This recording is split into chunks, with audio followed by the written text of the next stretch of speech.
Ibu mertua bersorak riang saat aku dan cucunya dibuang oleh suamiku demi pelakor. Suami lebih memilih harta dibandingkan istri dan anaknya sendiri. Kini kubalas keserakahan mereka tanpa ampun. Sebelum lanjutin ceritanya yuk, absen dulu di kolom komentar. Teman-teman cerita Putri berasal dari daerah mana saja? Jangan lupa tekan like dan subscribe ya. Dukungan kalian sangat berarti agar channel ini terus berkembang dan bisa menyajikan cerita yang lebih seru. Terima kasih.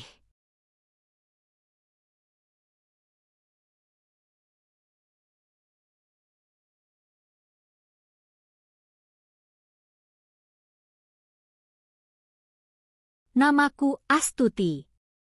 Di usiaku yang kini menginjak 28 tahun, banyak orang mengira aku hanyalah seorang ibu rumah tangga biasa yang menghabiskan waktu dengan mencuci baju dan melayani mertua.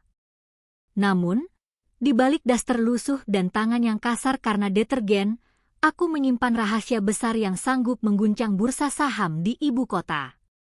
Aku adalah pewaris tunggal dari mendiang kakekku, sang legenda properti yang namanya masih disegani hingga hari ini. Lebih dari itu, aku adalah pemilik bayangan dari Cakra Galaksi, sebuah firma investasi ternama yang mengendalikan aset triliunan rupiah.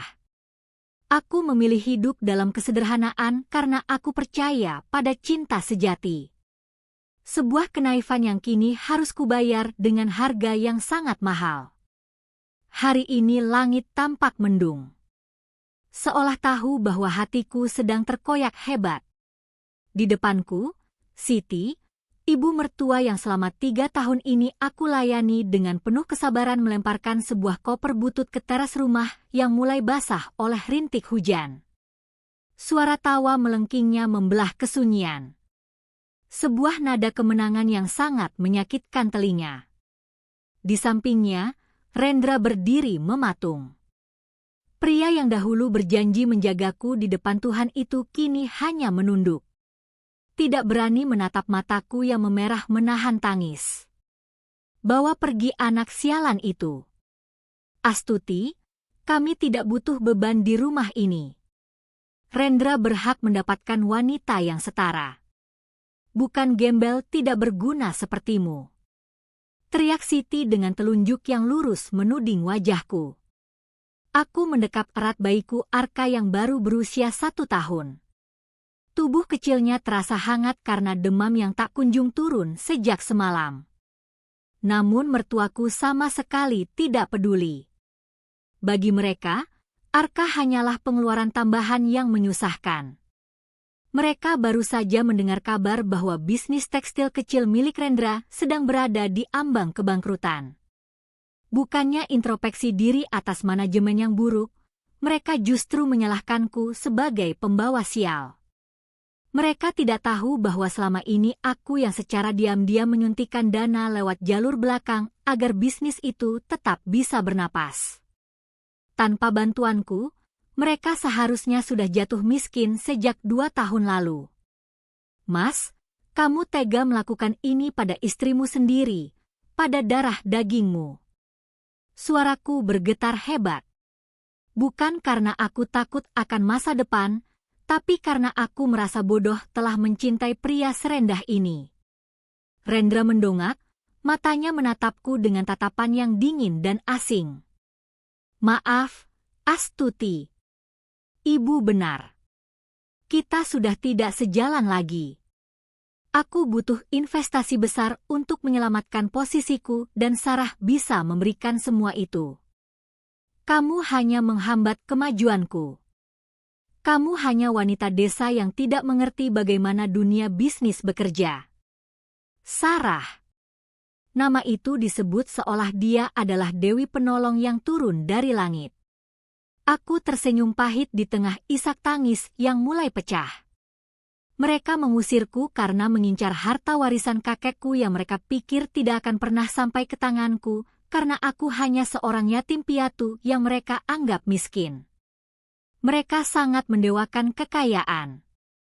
Namun mereka terlalu buta untuk melihat siapa sebenarnya orang yang berdiri di hadapan mereka. Mereka mengusir singa demi mengejar bayangan. Ingat hari ini, Mas Rendra. Ingat saat kamu membuang anakmu sendiri demi uang yang bahkan belum tentu kamu dapatkan. Bisikku dengan nada yang sangat tajam hingga aku melihatnya sedikit berjengit. Aku berbalik berjalan menembus hujan yang mulai deras tanpa menoleh lagi. Aku tidak butuh belas kasihan mereka. Di belakangku, aku masih mendengar Siti bersorak kegirangan seolah baru saja memenangkan lotre terbesar dalam hidupnya. Dia bahkan menari di atas teras, merayakan kepergianku dan cucunya sendiri seolah kami adalah sampah yang berhasil dibersihkan. Kebahagiaannya sangat murni, sangat kejam, dan sangat menjijikan. Langkahku terasa berat karena sepatu karetku yang sudah tipis, namun tekadku sudah bulat. Aku berjalan menuju ujung gang. Tempat sebuah mobil sedan hitam mewah sudah menunggu di balik rimbunnya pepohonan. Sopir pribadiku, Pak Dharma segera keluar membawa payung besar dan membungkuk hormat padaku dengan sangat sopan. Ia tidak bertanya mengapa aku basah kuyup atau mengapa aku menggendong Arka dengan wajah sembab. Ia sudah tahu apa yang harus dilakukan. Saat pintu mobil tertutup rapat, kedap dari suara hujan dan tawa siang masih terdengar sayup. Identitas Astuti yang lemah dan penurut telah mati di tempat itu. Aku menyeka air mata Arka dengan kain lembut yang sudah tersedia di dalam mobil. Mataku menatap lurus ke arah rumah tua itu dari balik kaca gelap. Pak Dharma, hubungi maneer operasional Cakra Galaksi sekarang juga. Perintahku dengan suara yang tidak lagi bergetar. Suaraku kini dingin. Sedingin es yang mampu membekukan siapapun. Baik, Nyonya Besar. Apa instruksi Anda? Tarik seluruh saham kosong yang kita tanam di perusahaan tekstil Rendra. Batalkan semua kontrak pengadaan bahan baku yang melibatkan jaringan kita. Dan satu lagi, pastikan bank segera mengirimkan surat sita atas rumah itu dalam waktu 48 jam. Aku ingin mereka merasakan bagaimana rasanya kehilangan atap di tengah badai, kataku sambil mengelus rambut Arka yang mulai tertidur. Aku tidak akan hanya menghancurkan mereka secara finansial. Aku akan membuat mereka menonton bagaimana seluruh dunia yang mereka bangun dengan kesombongan itu runtuh berkeping-keping. Siti sangat mencintai emas dan kemewahan, maka aku akan memastikan dia berakhir dengan tangan kosong. Rendra sangat menginginkan posisi dan kehormatan, maka aku akan memastikan namanya menjadi sampah di mata seluruh pengusaha di kota ini. Pembalasan dendam ini baru saja dimulai. Mereka mengira telah membuang beban, padahal mereka baru saja memancing amarah dari pemilik kekayaan yang sebenarnya. Aku akan berdiri di puncak menara kantorku, menyaksikan mereka merangkak di aspal panas, memohon pengampunan yang tidak akan pernah kuberikan. Setiap tetes air mata yang jatuh dari mata Arka hari ini akan kubayar dengan 1000 tetes keringat penyesalan dari mereka. Mobil bergerak perlahan, meninggalkan kenangan buruk di gang sempit itu. Di dalam dadaku, detak jantungku mulai berirama dengan rencana-rencana besar yang sudah tersusun rapi. Tidak akan ada lagi kata maaf. Tidak akan ada lagi kesempatan kedua. Bagi mereka yang mengutamakan harta di atas keluarga, hanya kemiskinanlah yang pantas menjadi akhir dari cerita mereka. Aku adalah Astuti dan hari ini aku mengambil kembali mahkotaku yang sempat aku tanggalkan demi cinta yang sia-sia. Siti Rendra, bersiaplah. Kalian pikir kalian telah menang karena berhasil mengusirku. Kalian salah besar, kalian baru saja membuka pintu neraka kalian sendiri dan aku pemegang kuncinya. Dengan kekuasaan yang aku miliki, aku akan memastikan tidak ada satupun pintu di kota ini yang akan terbuka untuk kalian. Kalian akan belajar bahwa kesombongan tidak bisa membeli harga diri dan kekejaman akan selalu menemukan jalan pulangnya sendiri. Aku menyandarkan kepala di kursi kulit yang nyaman, memejamkan mata sejenak untuk menenangkan Arka yang mulai gelisah dalam tidurnya. Besok saat matahari terbit, dunia akan melihat sisi lain dari seorang Astuti. Bukan lagi menantu yang tertindas, melainkan penguasa ekonomi yang tak kenal ampun. Perjalanan menuju kehancuran mereka telah resmi dimulai dan aku akan menikmati setiap detiknya dengan senyuman paling dingin yang pernah ada. Matahari pagi menyusup melalui celah tirai sutra di kamar Hotel Griata Tawang. Tempatku menginap sementara. Arka masih terlelap di atas kasur empuk yang jauh lebih nyaman daripada alas tidur tipis di rumah Rendra. Aku berdiri di depan cermin besar, menatap bayanganku sendiri. Tidak ada lagi sisa sian air mata. Rambutku yang biasanya hanya dikuncir kuda kini tergerai indah dan gaun formal rancangan desainer ternama sudah melekat pas di tubuhku. Hari ini aku bukan lagi wanita yang berkutat dengan asap dapur, melainkan seorang pimpinan yang akan menentukan hidup dan mati bisnis seseorang. Ponsel di atas meja bergetar singkat.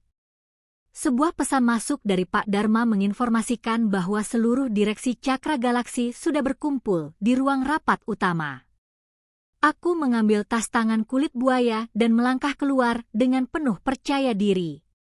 Setiap langkahku di atas lantai marmer lobi hotel menggema, menciptakan irama ketegasan yang sudah lama aku pendam. Aku segera memasuki mobil yang sudah menunggu di lobi menuju gedung pencakar langit di pusat bisnis yang menjadi jantung kekuasaanku. Saat aku melangkah memasuki lobi gedung Cakra Galaksi, seluruh staf membungkuk hormat. Mereka sudah lama tidak melihat pimpinan bayangan mereka muncul secara langsung. Aku mengabaikan bisik-bisik kekaguman itu dan langsung menuju lantai paling atas. Di sana, maner operasional keseluruhanku, seorang pria parubaya bernama Heru, sudah menunggu dengan tumpukan dokumen yang aku minta semalam. Wajahnya tampak serius, menyadari bahwa emosiku sedang tidak berada di titik yang stabil. Nyonya besar, semua sudah siap. Perusahaan tekstil milik Tuan Rendra telah kehilangan 90% sokongan dana dari investor pihak ketiga yang sebenarnya adalah perusahaan cangkang kita. Pagi ini saham mereka anjlok ke titik terendah sejak perusahaan itu berdiri, lapor Heru dengan suara rendah yang penuh kepatuhan. Aku duduk di kursi kebesaranku, memutar kursi menghadap jendela besar yang memperlihatkan pemandangan kota. Bagaimana dengan Ban? Apakah surat peringatan pertama sudah dikirimkan? Tanya aku dingin. Sudah, Nyonya. Karena jaminan aset rumah tinggal atas nama Ibu Siti digunakan untuk pinjaman modal kerja yang macet, bank telah mengeluarkan perintah pengosongan dalam waktu singkat.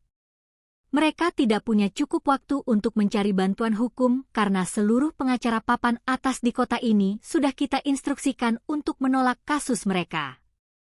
Jawab Heru lagi. Aku tersenyum tipis.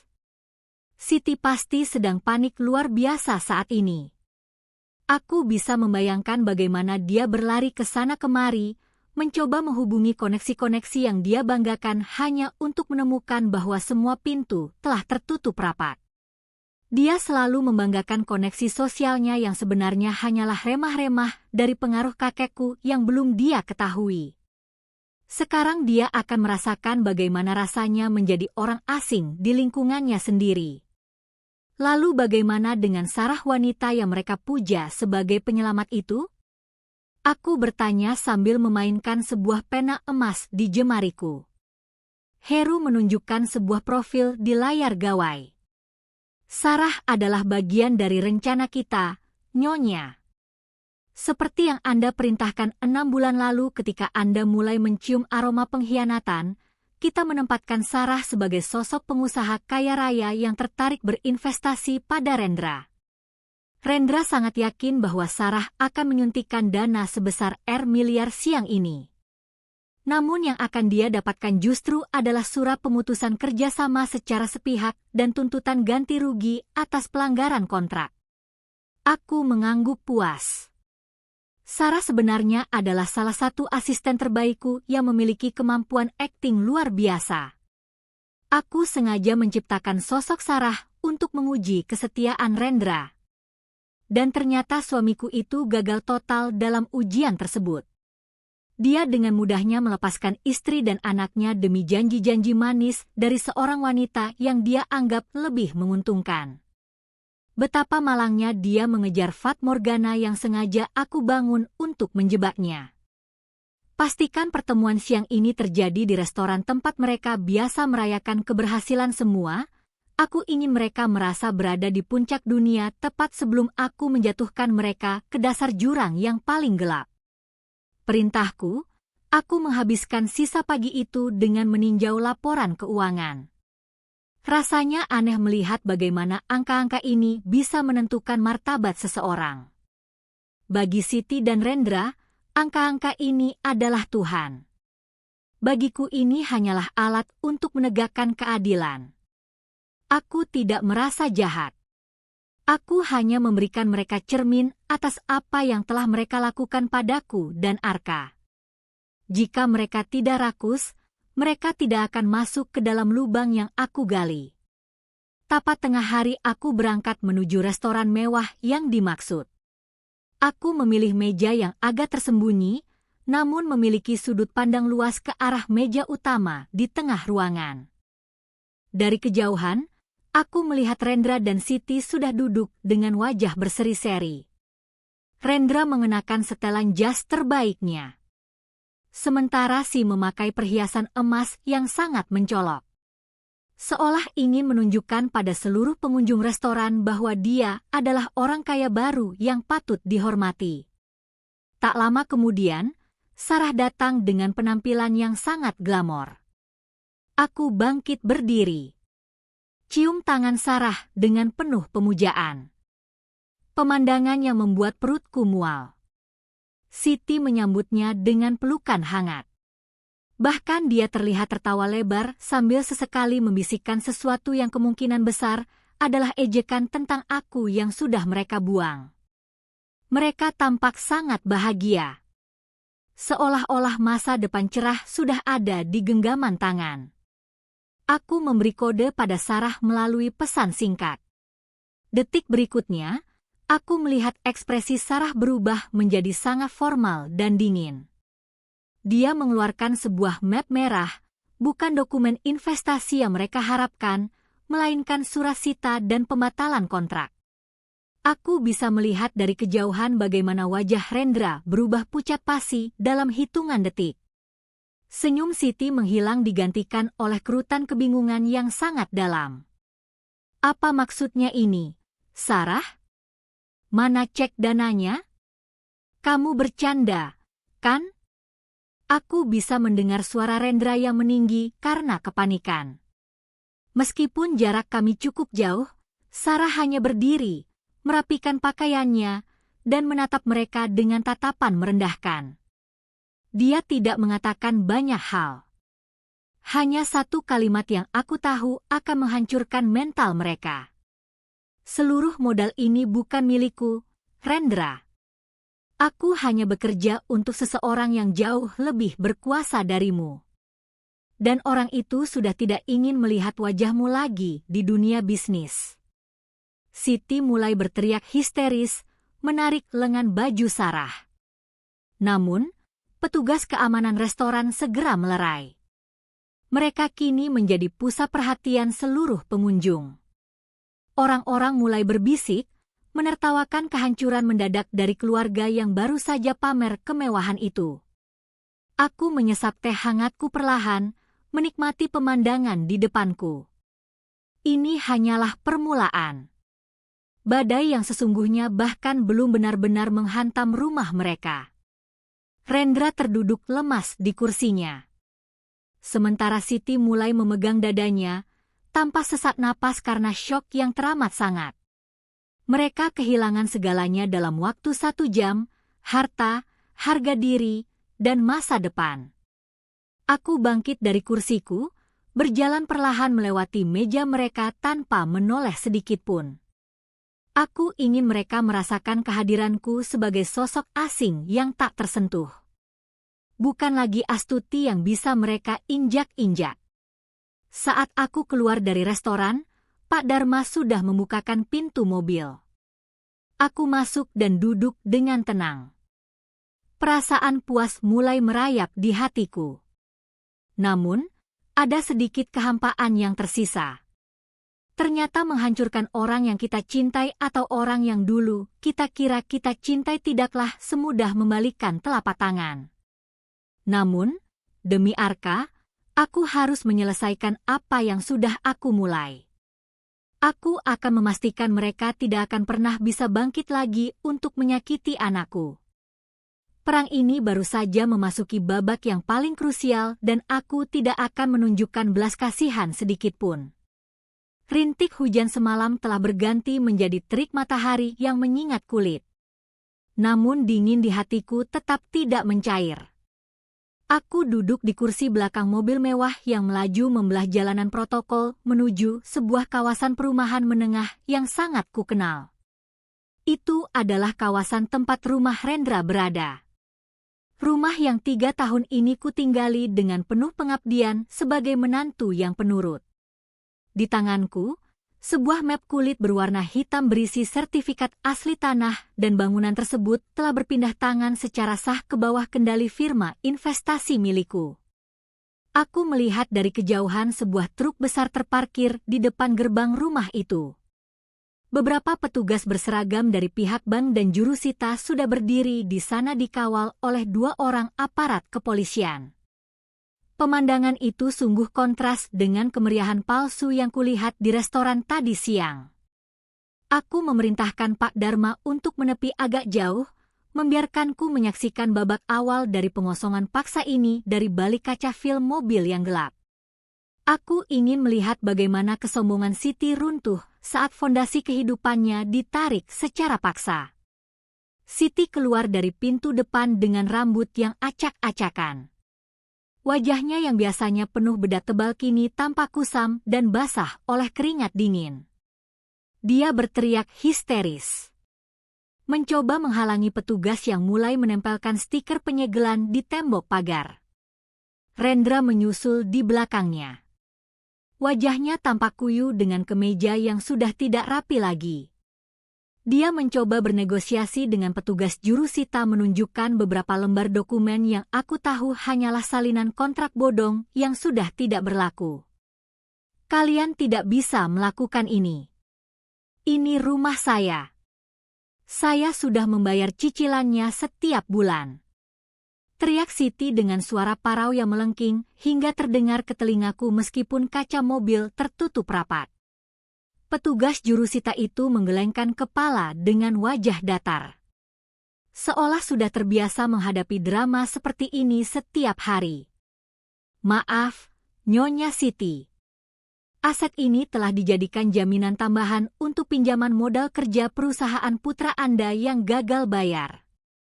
Dan menurut catatan kami, kepemilikan lahan ini sudah beralih kepada pihak ketiga karena adanya utang-putang yang tidak terselesaikan. Anda memiliki waktu 2 jam untuk mengemasi barang-barang pribadi sebelum kami mengganti seluruh kunci rumah ini. Mendengar kata 2 jam, Siti jatuh terduduk di lantai teras.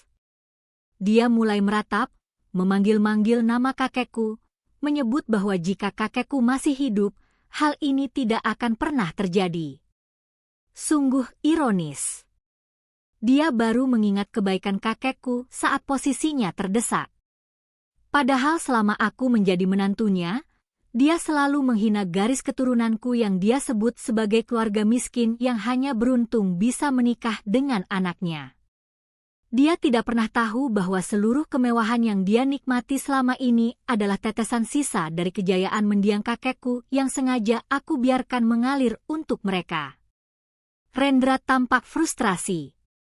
Dia menjambak rambutnya sendiri sambil mondar-mandir di halaman. Dia mencoba menelepon Sarah berkali-kali. Namun aku tahu Sarah tidak akan pernah mengangkat telepon itu lagi. Nomor itu sudah dinonaktifkan selamanya. Rendra kini benar-benar sendirian.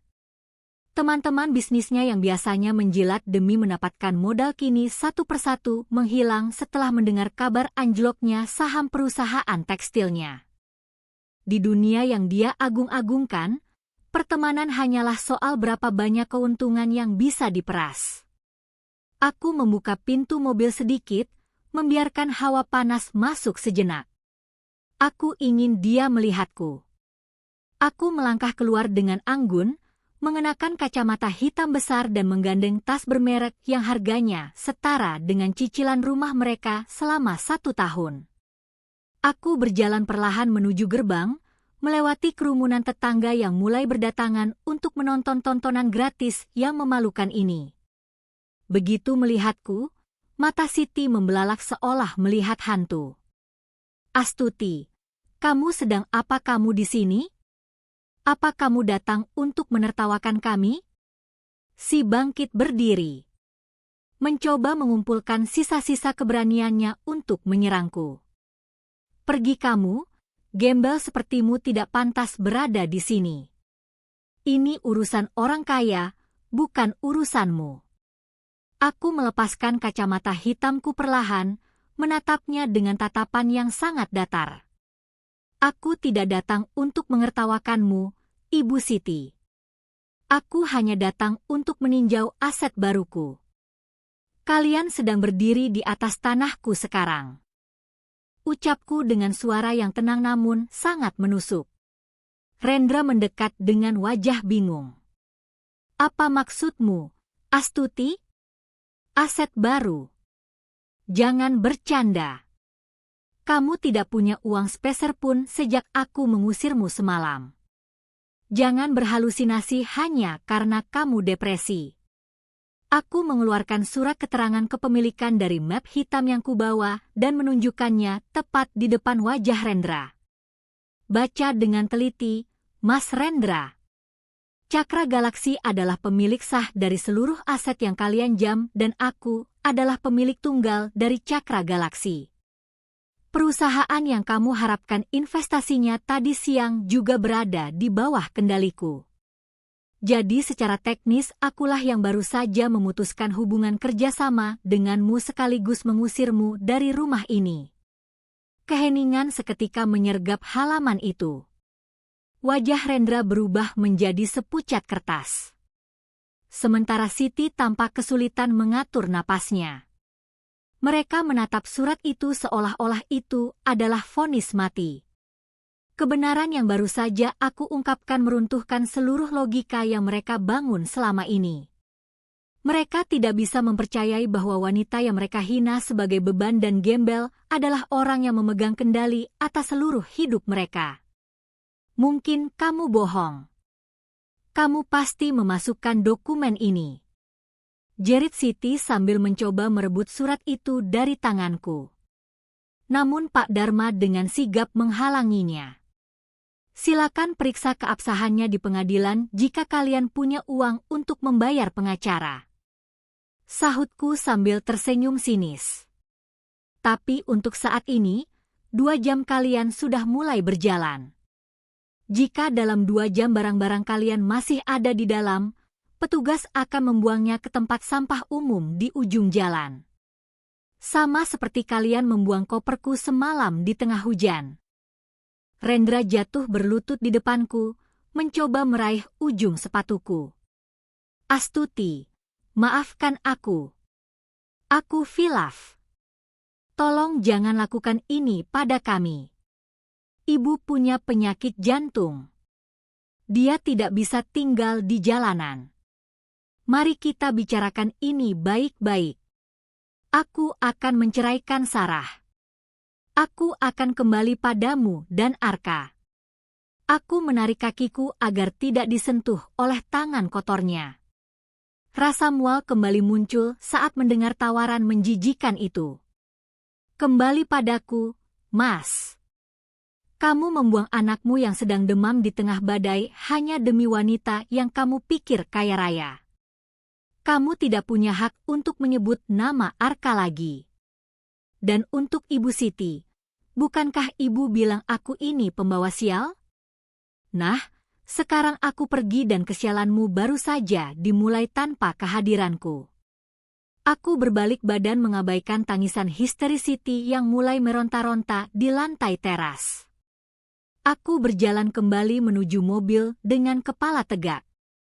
Di dalam mobil, aku melihat Arka yang baru bangun dari tidurnya dan tersenyum padaku. Hatiku sedikit berdesir melihat senyum tulus itu. Aku melakukan ini untuknya. Aku akan memastikan dia tumbuh tanpa pernah kekurangan satu apapun dan tanpa pernah mengenal keluarga yang berhati busuk seperti mereka. Saat mobil mulai melaju meninggalkan kerumunan itu, aku melihat dari kaca spion petugas mulai mengeluarkan kursi-kursi mahal Siti ke trotoar. Ini adalah pemandangan yang seharusnya menyedihkan. Namun bagiku ini adalah bentuk keadilan yang paling puitis. Mereka harus merasakan dinginnya lantai tanpa alas agar mereka tahu bahwa harta hanyalah titipan yang bisa diambil kapan saja oleh tangan yang lebih berkuasa. Ponselku berdering. Sebuah panggilan dari kantor pusat menanyakan jadwal rapat untuk akuisisi lahan baru besok pagi. Aku menjawabnya dengan profesional. Mengubur dalam-dalam sisi pribadiku sebagai seorang mantan istri yang tersakiti. Perjalanan ini masih panjang. Menghancurkan rumah mereka hanyalah langkah awal. Aku ingin melihat sejauh mana mereka bisa bertahan dalam kemiskinan yang mencekik sebelum aku benar-benar memberikan pukulan terakhir yang akan membuat mereka tidak akan pernah bisa melupakan nama Astuti sampai akhir hayat mereka. Hari mulai beranjak sore, cahaya jingga menyirami jalanan kota yang padat. Aku merasa lebih ringan meskipun beban tanggung jawab di pundakku semakin besar. Aku telah membuktikan bahwa kebaikan yang disalahgunakan bisa berubah menjadi badai yang mematikan. Dan bagi Siti serta Rendra, badai itu baru saja mendarat di depan pintu mereka. Siap menyapu bersih segala sisa-sisa kesombongan yang pernah mereka miliki. Tidak akan ada tempat persembunyian bagi mereka. Karena kemanapun mereka pergi, pengaruhku akan selalu ada di sana untuk memastikan mereka tetap berada di bawah. Malam mulai menyelimuti kota dengan jubah hitamnya yang pekat. Namun lampu-lampu di kantor pusat Cakra Galaksi masih menyala terang benderang. Aku duduk di balik meja kerja jati yang kokoh, memandangi kerlip lampu jalanan dari lantai 50. Di hadapanku, sebuah layar monitor menampilkan rekaman kamera pengawas yang dipasang secara rahasia di sekitar rumah yang baru saja kutinggalkan. Aku melihat Siti dan Rendra duduk di trotoar dikelilingi oleh tumpukan barang-barang mewah mereka yang kini tampak seperti tumpukan sampah di pinggir jalan. Siti tampak meratapi nasibnya sambil memeluk sebuah tas bermerek yang kulitnya mulai mengelupas. Sementara Rendra hanya termenung menatap aspal dengan pandangan kosong yang hampa. Pintu ruanganku diketuk perlahan. Heru masuk dengan langkah yang sangat terukur membawa sebuah map berwarna biru tua. Nyonya besar. Laporan intelijen pasar modal sudah masuk. Sebagaimana yang Anda perintahkan, kita telah menutup semua akses pinjaman pribadi atas nama Rendra di seluruh koperasi dan pemberi pinjaman daring resmi. Dia benar-benar terjepit sekarang. Bahkan untuk menyewa rumah petak sekalipun, skor kreditnya sudah berada di zona merah yang sangat membahayakan. Lapor Heru dengan nada bicara yang datar namun penuh kepatuhan. Aku mengangguk pelan memutar kursiku untuk menatap Heru. Bagaimana dengan Sarah? Apakah dia sudah kembali ke posisinya sebagai kepala divisi strategi? Tanyaku. Sudah, Nyonya. Sarah sedang menyiapkan dokumen untuk tuntutan wan prestasi kepada perusahaan Rendra. Kita akan menuntut ganti rugi sebesar 50 miliar rupiah atas kegagalan proyek tekstil yang sebenarnya sudah kita sabotase sejak awal. Dengan aset yang sudah kita sita, dia tidak akan punya pilihan selain menyatakan diri bangkrut secara pribadi. Itu artinya dia tidak akan bisa memiliki aset apapun atas namanya sendiri selama 10 tahun ke depan. Jelas Heru panjang lebar. Rencana ini sudah aku susun dengan sangat rapi sejak setahun yang lalu. Tepat ketika aku menemukan bukti bahwa Rendra sering menghabiskan uang perusahaan untuk berjudi dan berfoya-foya dengan wanita lain di belakangku.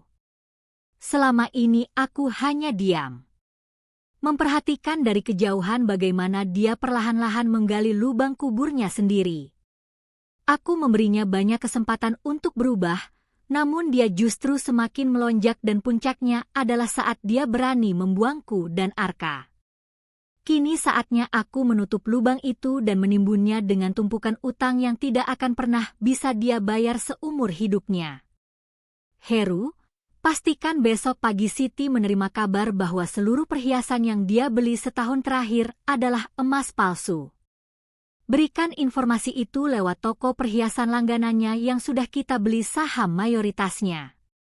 Aku ingin dia merasakan kehancuran harga diri yang paling dalam saat menyadari bahwa kebanggaan yang dia pamerkan selama ini hanyalah rongsokan tidak berharga.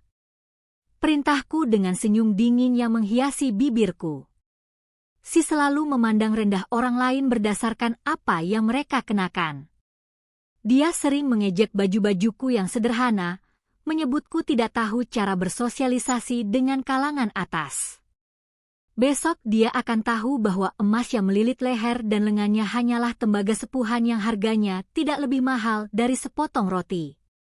Aku ingin melihat wajahnya saat dia mencoba menggadaikan perhiasan itu demi sesuap nasi, hanya untuk ditertawakan oleh petugas pegadaian di depan banyak orang. Setelah Heru keluar, aku beranjak menuju ruang istirahat di sudut kantor tempat Arka sedang tertidur pulas dijaga oleh seorang pengasuh profesional. Aku mengusap pipi gembulnya dengan lembut. Panas tubuhnya sudah turun sepenuhnya. Anakku, kamu tidak akan pernah tahu betapa kerasnya dunia yang dihadapi ibumu saat ini. Kamu hanya perlu tumbuh besar dengan kasih sayang dan fasilitas terbaik yang bisa dibeli oleh uang. Aku akan memastikan jalanmu selalu mulus tanpa ada gangguan dari orang-orang berhati busuk yang mengaku sebagai keluarga. Tiba-tiba ponsel pribadiku berdering. Sebuah nomor yang sangat kenal muncul di layar. Rendra. Aku membiarkannya berdering hingga 5 kali sebelum akhirnya menekan tombol hijau dan mendekatkan gawai itu ke telingaku tanpa mengucapkan sepatah kata pun. Keheningan terjadi selama beberapa detik. Hanya terdengar suara isak tangis tertahan dari seberang sana. Aku mohon angkatlah. Aku tahu kamu sedang mendengarkan. Aku minta maaf. Sungguh aku bodoh. Aku hilaf telah memperlakukanmu seperti itu. Ibu sedang pingsan sekarang. Kami tidak punya tempat tujuan. Tolong izinkan kami kembali ke rumah itu hanya untuk malam ini saja. Hujan mulai turun lagi. Astuti. Suara Rendra terdengar sangat parah dan penuh keputusasaan. Aku menarik napas panjang, menikmati setiap getaran penderitaan dalam suaranya. Hujan? Ya, lucu sekali kamu membicarakan hujan sekarang, Rendra. Apakah kamu lupa bagaimana semalam kamu menutup pintu rapat-rapat saat aku memohon agar Arka yang sedang demam diizinkan masuk untuk berteduh sejenak? Kamu bahkan tidak memberiku kesempatan untuk mengambil payung. Sekarang kamu mengeluh tentang hujan, jawabku dengan nada yang sangat tenang, hampir tanpa emosi. Aku tahu aku salah. Aku akan melakukan apapun, Astuti. Aku akan menjadi pembantumu. Aku akan mencuci kakimu setiap hari. Asalkan jangan biarkan kami di jalanan seperti ini. Ibu bisa mati kalau terus begini. Rendra mulai meratap. Suaranya naik 1 oktav karena panik. Matilah jika memang itu takdirnya, Rendra. Bukankah Siti sering bilang bahwa orang miskin lebih baik mati daripada menjadi beban negara? Sekarang dia miskin, jadi dia hanya sedang menjalankan prinsip hidupnya sendiri. Jangan hubungi aku lagi. Setiap kali kamu menelepon, Aku akan menambahkan satu tuntutan hukum baru untukmu. Pilihan ada di tanganmu. Aku langsung memutuskan sambungan telepon itu tanpa menunggu jawabannya. Aku melempar ponsel itu ke atas sofa dan kembali ke meja kerjaku. Rasa kasihan? Tidak. Rasa itu sudah mati bersama dengan koper yang dilempar Siti ke halaman rumah. Aku telah belajar bahwa beberapa orang tidak akan pernah belajar menghargai orang lain kecuali mereka sendiri merasakan penderitaan yang sama. Aku bukan sedang menjadi penjahat. Aku hanya sedang menjadi guru yang memberikan pelajaran paling berharga dalam hidup mereka. Malam semakin larut, namun semangatku justru semakin berkobar. Besok adalah hari di mana aku akan meresmikan akuisisi besar-besaran terhadap sisa-sisa aset milik keluarga besar Rendra yang tersebar di beberapa daerah. Aku akan mengambil semuanya. Tidak akan kusisakan sepeser pun untuk mereka. Mereka ingin harta warisan. Aku akan memberikannya dalam bentuk tumpukan surat sita dan tagihan pajak yang menunggak selama bertahun-tahun yang selama ini aku tutup-tutupi. Aku berdiri merapikan setelan jas hitamku dan bersiap untuk pulang ke hotel. Perjalanan pulang kali ini terasa sangat berbeda. Jalanan kota yang biasanya terasa mengancam kini tampak seperti taman bermain bagiku. Aku memegang kendali. Cahaya fajar menyapa jendela kantor dengan warna keunguan yang megah. Namun mataku belum terpejam barang sekejap pun. Di hadapanku, layar komputer menampilkan grafik merah yang menukik tajam. Simbol dari kehancuran total imperium kecil yang selama ini dibanggakan Rendra. Aku menyesap kopi hitam tanpa gula, membiarkan rasa pahitnya membakar lidah, seolah mengingatkanku pada setiap hinaan yang pernah kuterima di meja makan rumah itu. Hari ini adalah hari kelima sejak aku meninggalkan gerbang neraka tersebut dan rencanaku berjalan lebih mulus dari mesin jam Swiss yang paling presisi. Pintu ruangan terbuka pelan, menampakkan Sarah yang kini sudah menanggalkan penyamarannya. Dia mengenakan pakaian kerja yang tajam. Rambutnya disanggul rapi, mencerminkan posisinya sebagai tangan kananku di divisi strategi Cakra Galaksi. Wajahnya yang biasanya ramah saat menggoda Rendra kini berubah menjadi sangat profesional dan penuh rasa hormat. Dia meletakkan sebuah tablet digital di mejaku, memperlihatkan rekaman video tersembunyi dari sebuah toko emas di pinggiran kota yang baru saja dilaporkan oleh tim lapangan kami. Nyonya, persis seperti dugaan Anda. Pukul pagi tadi, Siti mendatangi toko emas. Cahaya abadi. Dia mencoba menjual kalung rantai besar yang selalu dia pamerkan sebagai mahar dari mendiang suaminya. Petugas toko, sesuai instruksi kita memberikan penilaian di depan umum. Siti mengamuk saat diberitahu bahwa itu hanyalah tembaga sepuhan. Dia dituduh mencoba melakukan penipuan dan hampir saja dilaporkan ke polisi jika tidak memohon-mohon sambil menangis di lantai toko. Lapor Sarah dengan nada bicara yang datar.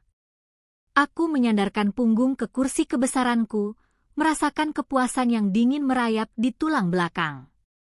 Siti selalu merasa dirinya paling mulia karena emas yang menempel di tubuhnya. Sekarang saat emas itu terbukti palsu, identitasnya pun ikut hancur. Dia bukan siapa-siapa tanpa kilauan logam itu. Rasa malu yang dia tanggung di depan para pelanggan toko emas itu barulah permulaan dari hukuman sosial yang akan dia terima.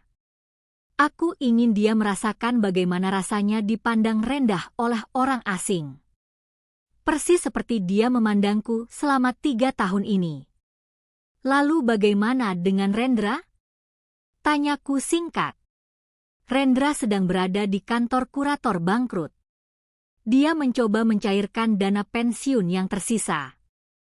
Namun dia baru menyadari bahwa dokumen aslinya telah beralih tangan ke firma kita sebagai kompensasi kerugian proyek tekstil. Saat ini dia luntang-lantung di parkiran, mencoba menghubungi kerabat-kerabat jauhnya. Namun seperti yang Anda perintahkan, kami sudah menyebarkan memo internal ke seluruh jejaring bisnis bahwa siapapun yang membantu Rendra akan masuk dalam daftar hitam Cakra Galaksi.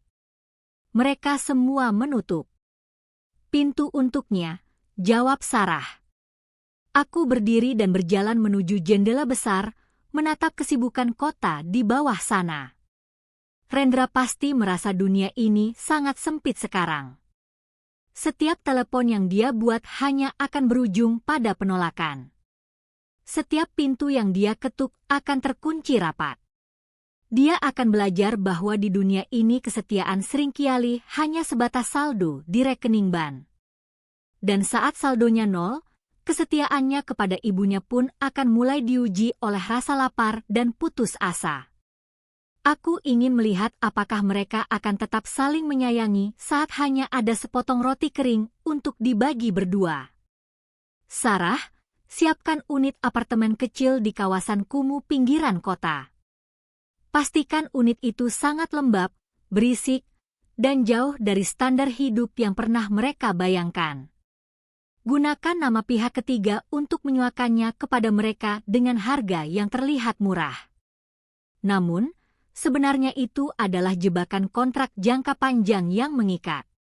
Aku ingin mereka merasa mendapat pertolongan, padahal mereka sedang masuk ke dalam sangkar yang lebih kecil.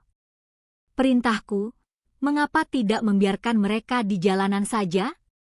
Nyonya Sarah bertanya dengan sedikit keraguan di matanya. Di jalanan mereka bisa mendapat belas kasihan dari orang lewat.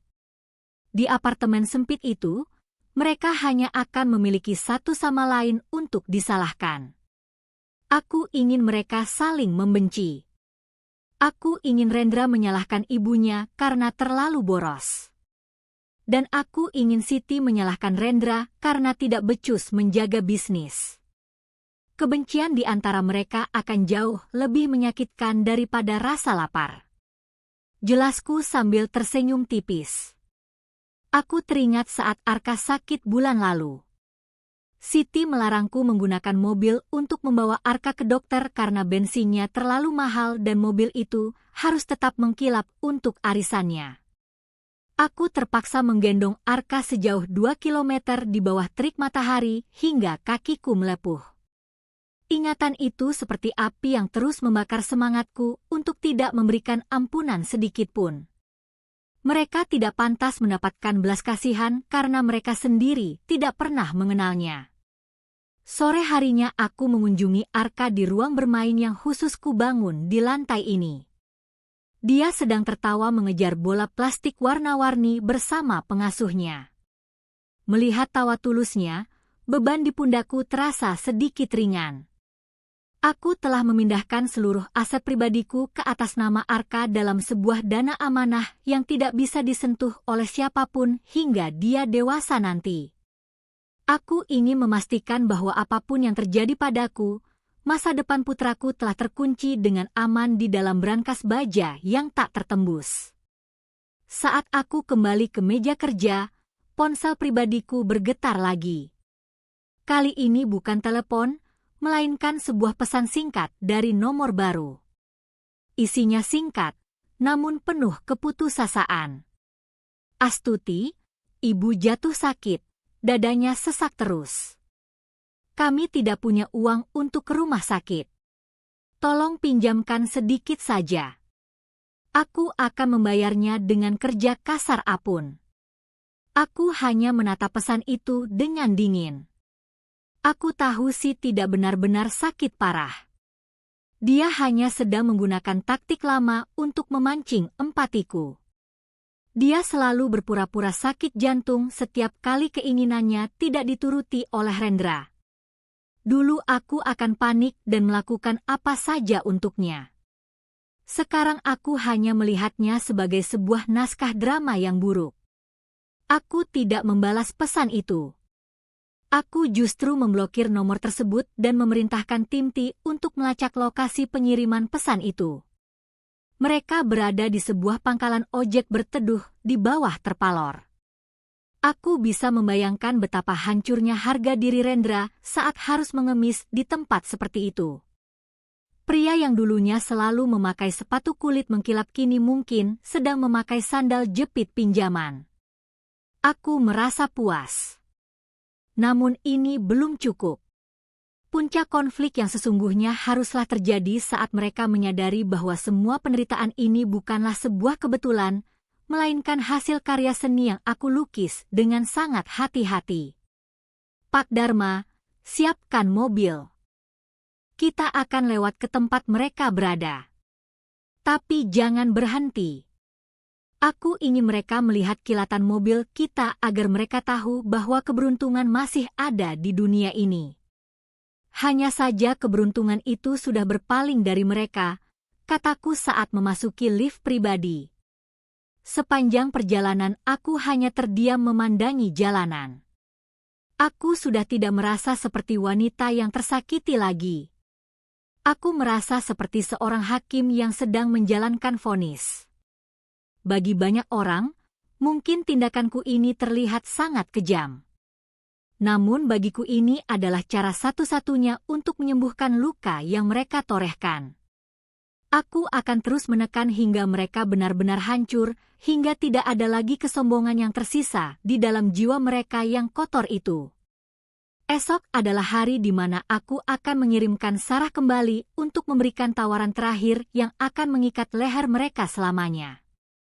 Langit sore berwarna merah tembaga seolah ikut terbakar oleh amarah yang kusimpan rapat di balik dada.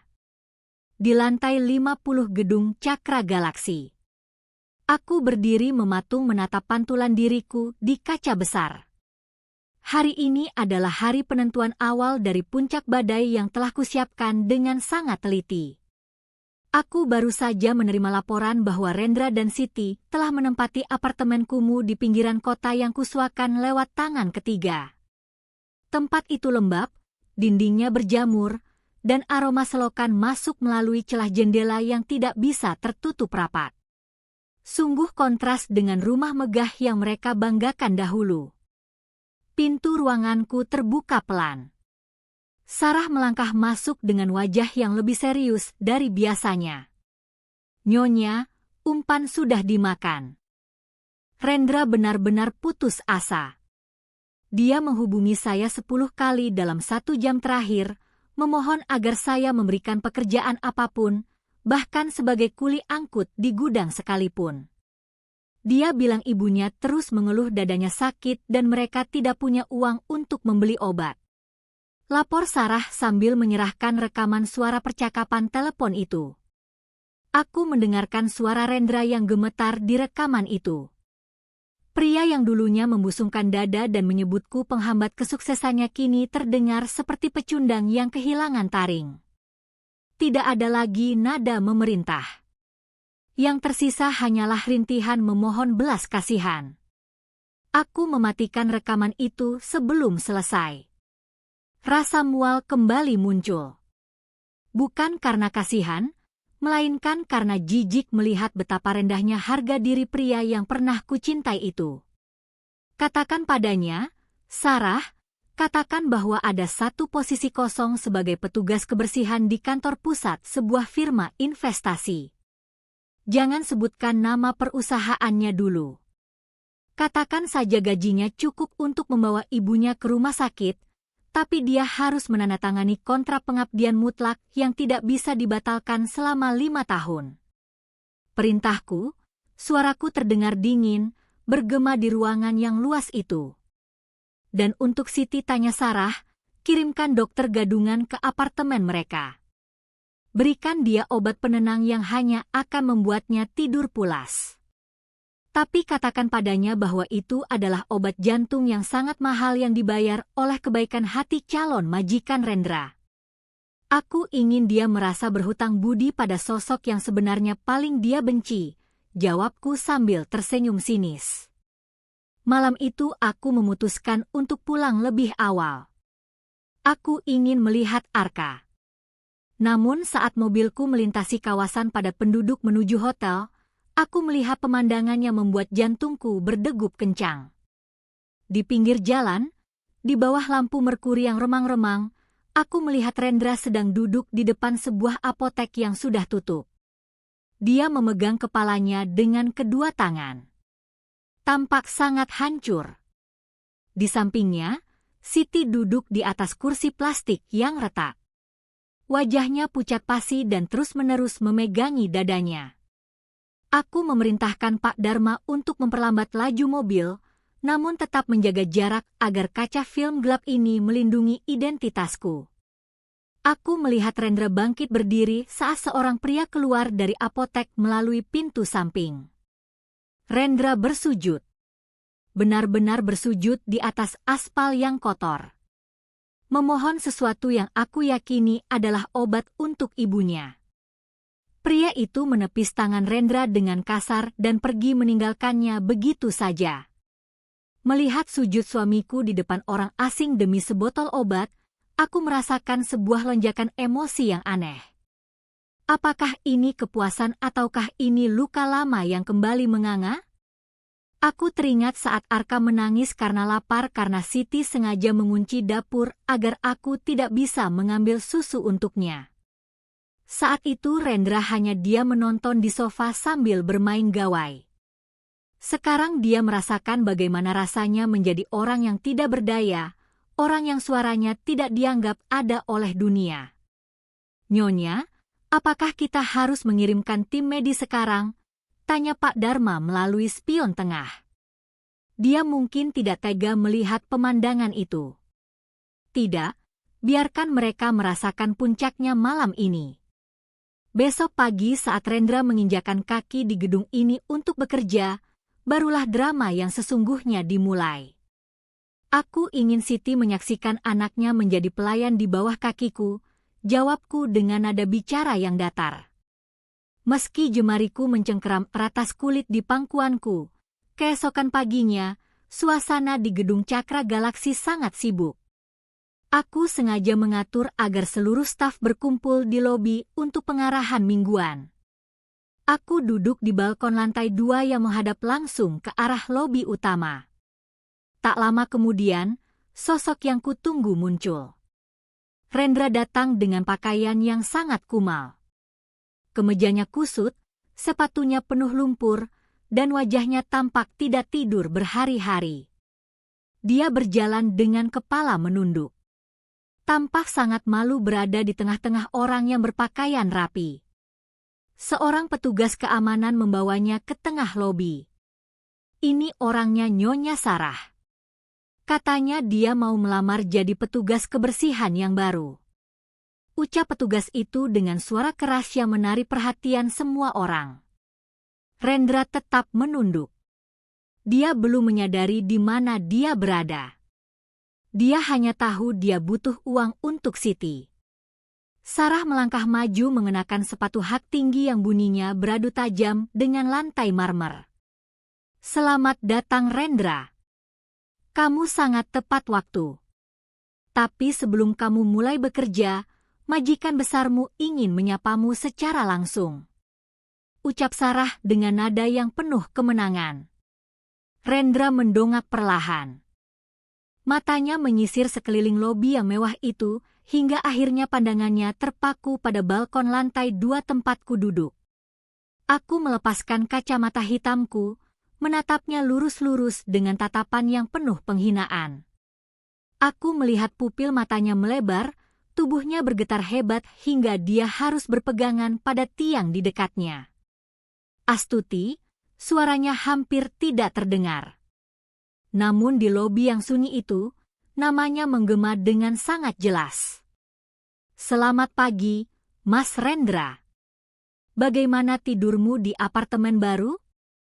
Apakah ventilasinya cukup baik untuk kesehatan paru-paru Ibu Siti? Tanyaku dengan suara yang tenang namun berwibawa. Rendra jatuh terduduk. Dia menatap seluruh gedung ini, menatap logo Cakra Galaksi yang besar di dinding, dan akhirnya menyadari bahwa wanita yang dia buang di tengah hujan adalah pemilik dari semua kemewahan ini. Dia tampak ingin bicara, namun lidahnya seolah keluh. Di saat yang sama, pintu lobi terbuka lagi. Pak Dharma masuk sambil mendorong kursi roda. Di atas kursi roda itu duduk Siti. Wajahnya yang pucat seketika berubah menjadi merah padam saat melihatku berdiri di atas sana dengan segala keagungan. Siti mencoba berdiri, namun kakinya lemas. "Kamu dasar wanita ular, kamu menjebak kami. Kamu merencanakan semua ini?" teriak Siti dengan suara parau yang menyedihkan. Aku tertawa kecil. Tawa yang terdengar sangat dingin di telinga mereka. "Aku tidak menjebak kalian, Ibu Siti. Aku hanya mengembalikan apa yang kalian berikan padaku. Kalian mencintai harta di atas segalanya. Jadi aku mengambil harta itu agar kalian tahu siapa diri kalian tanpa uang. Sekarang Mas Rendra adalah pegawaiku dan ibu. Ibu adalah tamu tak diundang di gedungku." Tiba-tiba Siti memegangi dadanya dengan sangat kencang. Wajahnya membiru. Dia tampak benar-benar kesulitan bernapas. Kini dia jantungan saat aku lakukan ini. Batinku dengan rasa puas yang bercampur dengan kengerian. Siti ambruk dari kursi rodanya. Sementara Rendra berteriak histeris mencoba menolong ibunya, seluruh lobi menjadi kacau. Rendra memohon pada petugas keamanan untuk memanggil ambulans. Namun, aku hanya diam membeku di balkon. Puncak konflik ini terasa begitu nyata, begitu menyesakan, namun juga begitu memuaskan. Di titik inilah aku menyadari bahwa balas dendamku telah mencapai puncaknya.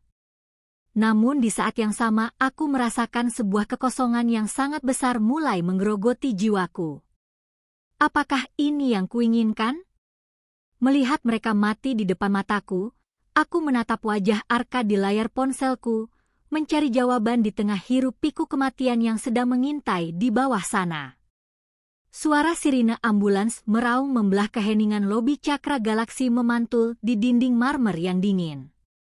Petugas medis berpakaian putih segera merangsek masuk membawa tandu lipat dan peralatan pacu jantung. Di lantai, Siti tergeletak layaknya onggokan daging tak berdaya. Wajahnya yang dahulu selalu mendongak angkuh kini membiru. Bibirnya bergetar mengeluarkan buih tipis dan matanya melotot menatap langit-langit gedung yang megah.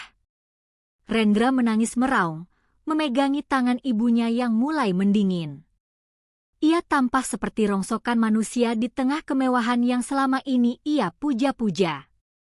Aku masih berdiri di balkon lantai 2 mencengkeram pagar pembatas hingga buku-buku jariku memutih. Pemandangan di bawah sana adalah puncak dari segala rencana yang kususun dengan air mata. Aku ingin melihat mereka hancur dan sekarang mereka benar-benar hancur. Namun ada getaran aneh di ulu hatiku. Bukan rasa kasihan, melainkan sebuah kesadaran bahwa kekuasaan yang kumiliki saat ini sanggup mencabut nyawa seseorang hanya dengan satu jentikan jari. Keheningan di sekitarku terasa mencekik. Meski di bawah sana suara tangisan Rendra memecah suasana. "Cepat bawa dia. Ibu, tolong bertahanlah." Rendra berteriak parau. Suaranya pecah oleh keputusasaan yang teramat sangat. Petugas medis mengangkat Siti ke atas tandu. Saat tandu itu didorong melewati area di bawah balkon tempatku berdiri, Rendra mendongak. Matanya yang merah dan basah bertemu dengan mataku. Tidak ada lagi kemarahan di sana. Yang tersisa hanyalah permohonan yang sangat dalam. Ia seolah sedang menatap sesosok dewi kematian yang sedang memegang kendali atas nasib keluarganya. Aku tidak memalingkan wajah. Aku ingin dia mengingat tatapan ini selamanya. Tatapan seorang wanita yang dia buang di tengah hujan yang kini membiarkan ibunya sekarat di lantai kantornya sendiri. "Astuti, maafkan aku. Tolong ibu." Bisiknya lirih sebelum petugas menyeretnya keluar menuju mobil ambulans yang sudah menunggu. Setelah pintu lobi tertutup dan suara sirine menjauh, lobi kembali sunyi. Para stafku berdiri mematung. Tidak ada yang berani bersuara. Mereka menatapku dengan tatapan yang sulit diartikan antara hormat, takut, dan ngeri. Sarah mendekat berdiri di sampingku dengan wajah yang sangat tenang. Seolah kejadian barusan hanyalah sebuah adegan dalam film yang sudah biasa ia tonton. Ambulans itu menuju rumah sakit pusat. Nyonya, saya sudah mengatur agar mereka mendapatkan perawatan di bangsal kelas 3 yang paling padat. Dokter di sana adalah rekanan kita. Mereka akan memberikan pengobatan seadanya, kecuali ada instruksi lebih lanjut dari Anda. Lapor Sarah dengan nada bicara yang sangat profesional. Aku memejamkan mata sejenak, menghirup udara dingin dari pendingin ruangan yang menusuk kulit. Biarkan mereka di sana, jangan berikan kemudahan apapun. Biarkan Rendra merasakan bagaimana rasanya mengemis biaya rumah sakit di bagian administrasi. Biarkan dia tahu bahwa di dunia ini tanpa uang, nyawa orang yang paling dia sayangi pun tidak ada harganya, kataku dengan suara yang serak. Aku kembali ke ruang kerjaku, namun konsentrasiku sudah hancur. Aku duduk di kursi jati yang besar, menatap meja yang dipenuhi dokumen transaksi triliunan rupiah. Harta ini adalah senjata dan aku baru saja meledakkannya tepat di jantung musuhku. Namun, bayangan wajah Siti yang membiru terus menghantuiku. Bukan karena aku merasa bersalah, tapi karena aku menyadari betapa rapuhnya manusia di hadapan dendam yang membara. Aku mengambil bingkai foto Arka di atas meja, menatap senyum tulus putraku yang belum mengerti apa-apa tentang kegelapan yang sedang dimainkan ibunya. Tiba-tiba ponselku bergetar. Sebuah panggilan dari nomor rumah sakit. Aku mengangkatnya setelah tarikan napas panjang. Halo. Dengan keluarga Ibu Siti, pasien atas nama Siti mengalami serangan jantung koroner akut. Kondisinya kritis dan membutuhkan tindakan operasi pasang ring segera. Biaya deposit awal adalah 100 juta rupiah. Apakah pihak keluarga bisa menyanggupi sekarang juga? Suara administrasi rumah sakit terdengar sangat kaku dan menuntut. Aku terdiam. 100 juta rupiah adalah angka yang sangat kecil bagiku. Bahkan tidak lebih besar dari harga tas yang sedang kupakai.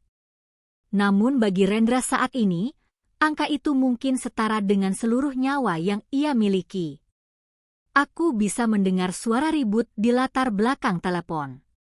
Suara Rendra yang sedang memohon pada petugas administrasi agar ibunya dioperasi terlebih dahulu. Tunggu sebentar, kataku dingin.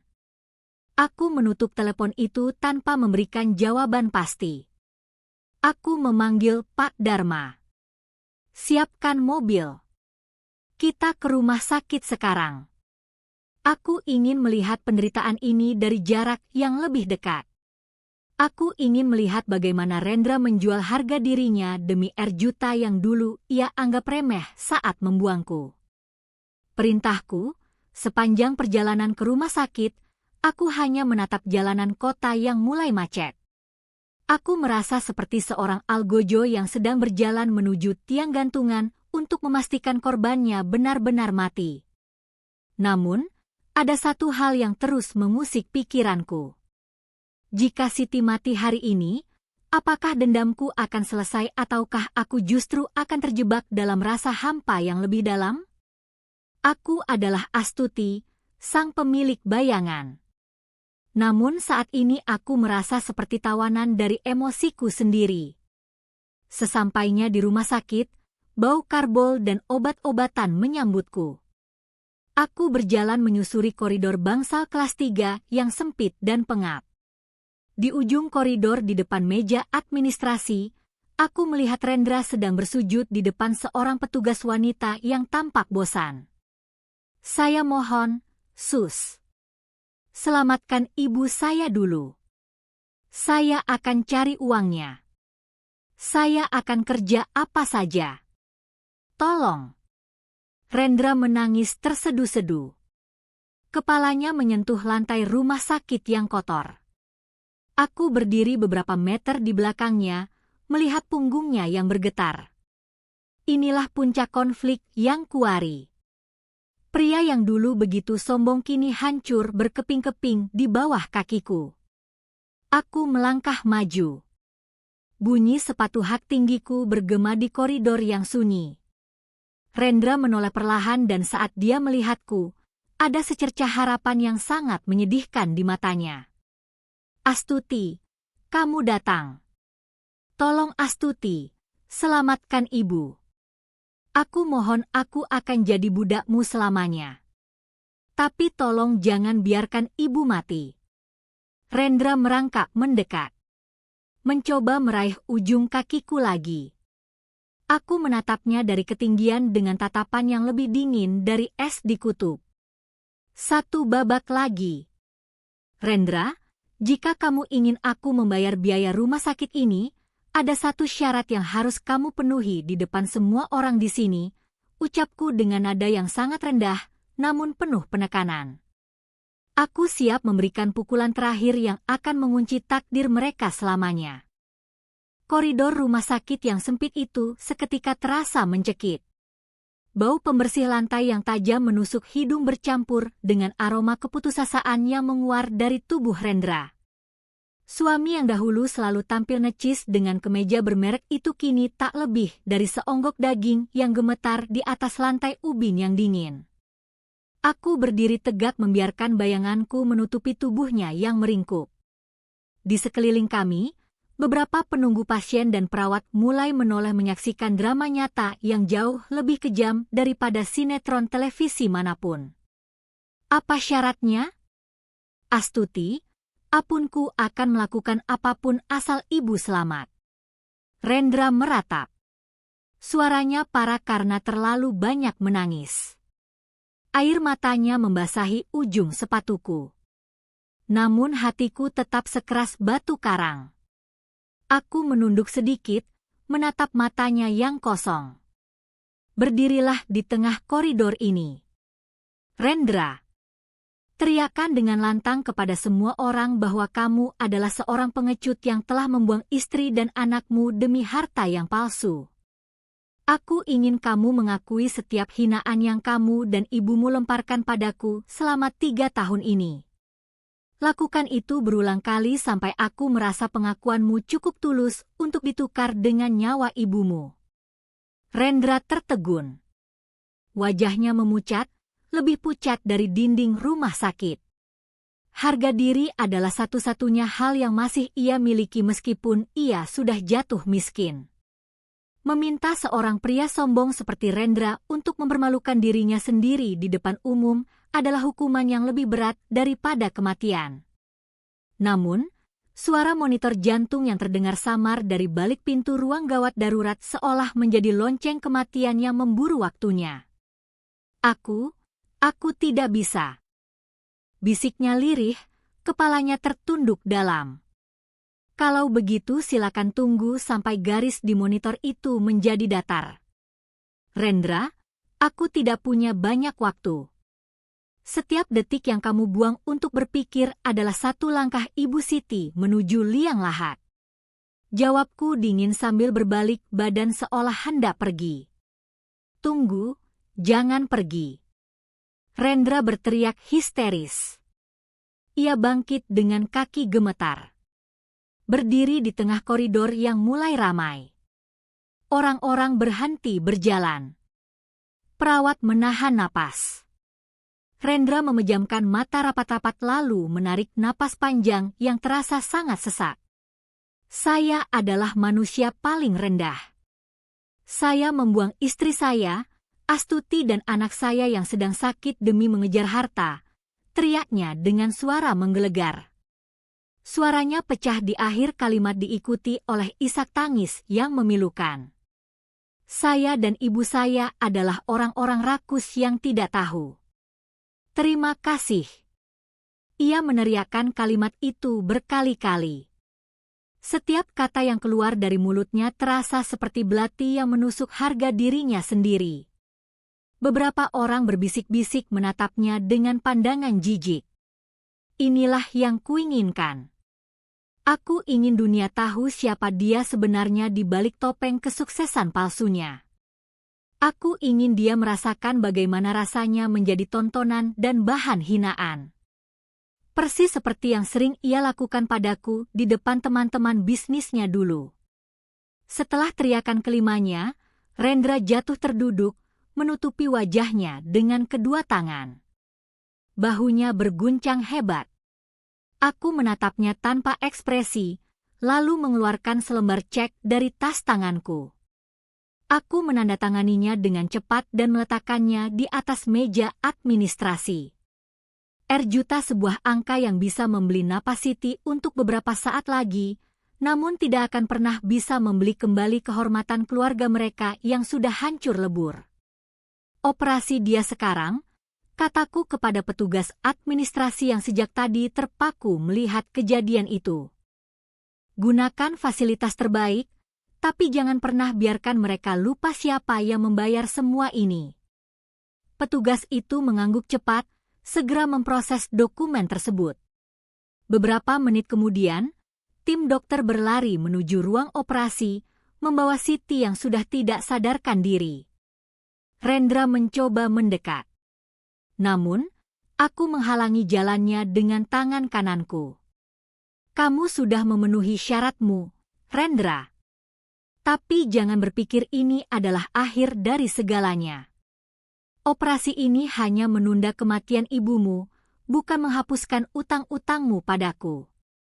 Mulai besok, kamu akan tetap bekerja di Cakra Galaksi sebagai petugas kebersihan. Kamu akan membersihkan setiap sudut kantorku, tempat di mana aku dulu sering kamu larang untuk menginjakan kaki karena takut aku memalukanmu. Bisikku tepat di telinganya. Rendra mendongak. Matanya menatapku dengan tatapan hancur. Kenapa kamu begitu kejam, Astuti? Kamu bukan lagi wanita yang aku kenal dulu. Aku tertawa kecil. Sebuah tawa pahit yang bergema di koridor. Wanita yang kamu kenal dulu sudah mati di malam hujan itu, Rendra. Kamu yang membunuhnya, kamu yang menguburnya bersama koper-koper butut di pinggir jalan. Yang berdiri di depanmu sekarang adalah hasil karyamu sendiri. Kamu menciptakan monster ini, jadi nikmatilah kehadirannya. Aku berbalik dan berjalan pergi tanpa menoleh lagi. Setiap langkahku terasa ringan. Namun, ada beban yang tidak bisa kujelaskan di dada ini. Puncak konflik ini telah kuati dan aku memenangkan pertarungan ini dengan telak. Namun saat aku memasuki mobil, aku melihat Arka yang sedang bermain dengan mainan barunya di kursi belakang. Aku memeluknya erat, mencium keningnya dengan penuh rasa syukur. Ibu akan memastikan tidak ada yang bisa menyakitimu lagi. Sayang, bisik pelan di rumah sakit. Rendra masih terduduk di lantai, sendirian di tengah keramaian. Ia baru saja menyadari bahwa meskipun ibunya selamat, mereka telah kehilangan segalanya. Mereka telah kehilangan identitas, harga diri, dan masa depan. Dan yang paling menyakitkan baginya adalah kenyataan bahwa wanita yang ia anggap remeh kini adalah pemilik mutlak atas sisa hidup mereka. Kehancuran finansial yang kurencanakan telah berubah menjadi kehancuran jiwa yang sempurna. Saat mobil melaju menjauh, aku melihat ke arah kaca spion. Gedung rumah sakit itu perlahan menghilang dari pandangan. Namun bayangan Rendra yang bersujud dan berteriak meminta ampun tetap terekam jelas di ingatanku. Ini adalah kemenangan yang manis, namun rasanya seperti meminum madu yang bercampur empedu. Aku telah menghancurkan mereka, tapi di saat yang sama, aku harus memastikan bahwa kegelapan ini tidak ikut menelan jiwaku dan masa depan putra. Perjalanan ini masih mengisahkan beberapa babak lagi dan aku harus tetap waspada terhadap kejutan-kejutan yang mungkin masih tersimpan di balik tirai takdir. Bau obat-obatan yang menyengat di koridor rumah sakit perlahan memudar berganti dengan aroma kopi mahal di ruang kerjaku yang kedap suara. Aku duduk termenung menatap pemandangan kota yang mulai bermandikan cahaya lampu senja. Si dikabarkan telah melewati masa kritisnya. Namun dokter mengatakan ia harus menjalani pemulihan jangka panjang yang memakan biaya tidak sedikit. Rendra kini terjebak dalam kontrak kerja yang kusiapkan. Sebuah dokumen hukum yang mengikatnya sebagai petugas kebersihan di Cakra Galaksi selama 5 tahun ke depan tanpa hak untuk mengundurkan diri sebagai jaminan atas utang biaya rumah sakit ibunya. Pintu ruanganku diketuk. Sarah masuk dengan langkah yang sedikit berbeda dari biasanya. Ada keraguan-raguan di wajahnya yang selama ini selalu tampak tangguh. Ia membawa sebuah map berwarna perak dokumen yang tidak pernah kulihat sebelumnya. Ia meletakkannya di hadapanku dengan tangan yang sedikit gemetar. Nyonya, ada sesuatu yang harus Anda ketahui. Selama ini kita menganggap Sarah. Identitas yang saya perankan adalah satu-satunya wanita yang mendekati Rendra atas perintah Anda. Namun, intelijen lapangan kami menemukan fakta lain saat mertas cadangan data di ponsel lama Rendra yang sempat ia gadaikan, ucap Sarah dengan suara rendah. Aku membuka map itu. Mataku terpaku pada serangkaian foto dan transkrip percakapan yang terjadi 2 tahun lalu. Jauh sebelum aku merencanakan pembalasan ini. Di sana Rendra tampak mesra dengan seorang wanita yang wajahnya sangat kukenal. Wanita itu adalah asisten pribadi kakekku dulu. Seseorang yang menghilang tepat setelah pemakaman kakek. Namanya adalah Lydia. Apa maksudnya ini? Kak. Jantungku mulai berdegup kencang. Lydia bukan hanya sekadar selingkuhan. Nyonya, dialah yang membisikkan kepada Siti dan Rendra bahwa Anda sebenarnya bukan pewaris sah kakek.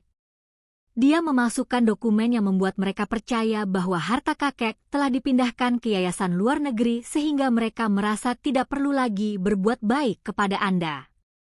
Lydia memprovokasi mereka untuk membuang Anda agar dia bisa masuk dan mengambil alih sisa aset yang dia klaim sebagai miliknya. Jelas Sarah.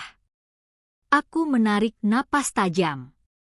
Jadi kekejaman Siti dan Rendra sebagian besar dipicu oleh kebohongan wanita ini. Mereka pikir aku adalah beban miskin karena Lydia yang mengatakannya.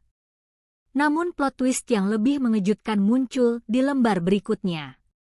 Lydia ternyata bekerja untuk sebuah konsorsium saingan Cakra Galaksi yang ingin menghancurkan garis keturunan kakekku dari dalam. Lalu di mana Lydia sekarang? Suaraku meninggi. Itulah masalahnya. Nyonya Lydia adalah orang yang sama dengan pihak ketiga yang selama ini kita kira membantu kita menyudutkan Rendra. Dia bermain di 2 kaki. Dia ingin Anda menghancurkan Rendra sampai ke akarnya. Lalu saat Anda berada di titik paling lemah secara emosional karena penyesalan, dia akan muncul untuk mengekspos bahwa tindakan balas dendam Anda melanggar hukum pasar modal. Dia ingin merebut Cakra Galaksi dari tangan Anda dengan menggunakan skandal moral ini. Sarah menunduk, merasa gagal karena baru mengetahui hal ini sekarang. Aku tertawa, namun bukan tawa kemenangan. Ini adalah tawa sarkasme terhadap diriku sendiri. Aku mengira akulah sang sutradara tunggal. Ternyata ada orang lain yang sedang menonton dramaku sambil menyiapkan panggung untuk menjatuhkanku. Balas dendamku telah dimanfaatkan oleh musuh yang jauh lebih licin.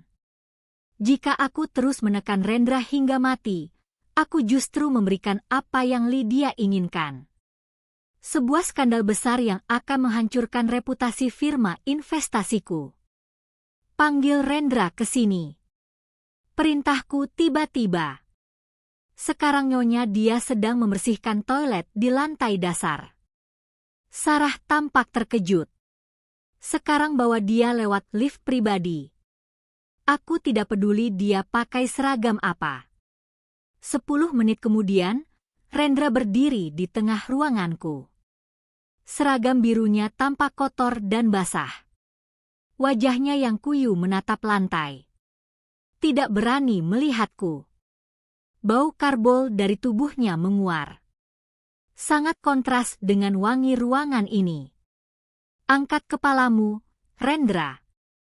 Kataku dingin. Ia mendongak perlahan. Matanya yang cekung tampak sangat menderita. Apalagi Astuti, apa kamu ingin aku bersujud lagi? Aku sudah melakukannya. Ibu sudah selamat, tapi dia benci melihatku memakai baju ini. Apa itu belum cukup bagimu? Aku melempar foto Lydia ke arahnya. Kamu kenal wanita ini? Rendra membelalak. Tubuhnya bergetar hebat. Lydia, dia bilang dia mencintaiku. Dia yang bilang kamu menyembunyikan surat warisan asli kakek untuk dirimu sendiri. Dia yang bilang, Aka mungkin bukan anakku karena kamu sering keluar malam saat kakek sakit. Dia yang menyuruh ibu untuk mengusirmu sebelum kamu menguasai rumah itu sepenuhnya. Aku memejamkan mata, menahan rasa sakit yang menusuk. Fitnah itu? Ternyata fitnah tentang kesetiaanku dan asal-usul Arka adalah racun yang ditanamkan Lydia. Rendra yang bodoh dan Siti yang rakus dengan mudah menelan racun itu bulat-bulat. Kamu telah dibodohi oleh seorang wanita yang ingin menghancurkan kita berdua. Rendra, kamu membuang istrimu karena percaya pada orang asing yang ingin merampok harta keluarga kita. Dan sekarang dia sedang menunggu aku untuk menghancurkanmu sepenuhnya agar dia bisa mengambil semua yang tersisa, ucapku dengan nada yang mulai melunak. Namun tetap tegas. Rendra jatuh terduduk di atas karpet mahal itu. Ia menangis tanpa suara. Air matanya jatuh membasahi seragam petugas kebersihannya. Aku sangat bodoh, Astuti. Aku sangat bodoh. Aku telah menghancurkan hidupku, hidup ibuku, dan hampir menghancurkan masa depan anakku sendiri karena percaya pada iblis itu. Aku menatapnya dengan perasaan campur aduk. Rasa benci itu masih ada. Namun, kini ada rasa muak yang baru ditujukan pada Lydia. Aku menyadari bahwa jika aku terus meluncur dalam spiral dendam ini, aku akan kehilangan diriku sendiri. Aku akan menjadi sama kejamnya dengan mereka atau bahkan lebih buruk. Aku akan menjadi bida di papan catur orang lain. Dengarkan aku, Rendra. Aku tidak akan memaafkanmu begitu saja. Apa yang kamu lakukan pada Arka tidak bisa dihapus dengan air mata.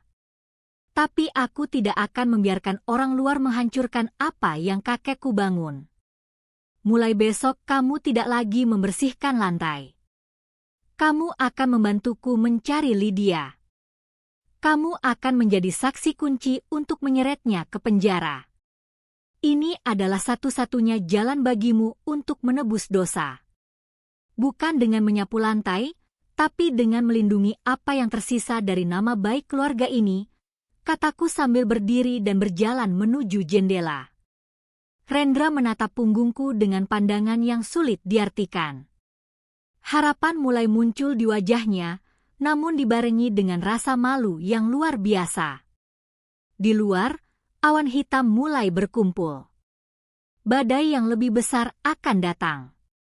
Namun kali ini aku tidak akan menghadapinya sendirian sebagai korban. Aku akan menghadapinya sebagai pemimpin yang tahu siapa musuh yang sebenarnya. Balas dendam finansialku telah berubah menjadi perburuan keadilan yang jauh lebih berbahaya. Aku harus bersiap karena Lydia pasti sudah menyadari bahwa penyamarannya mulai terbongkar. Malam ini permainan baru saja dimulai dan kali ini taruhannya bukan lagi sekadar harta, melainkan integritas jiwaku sendiri.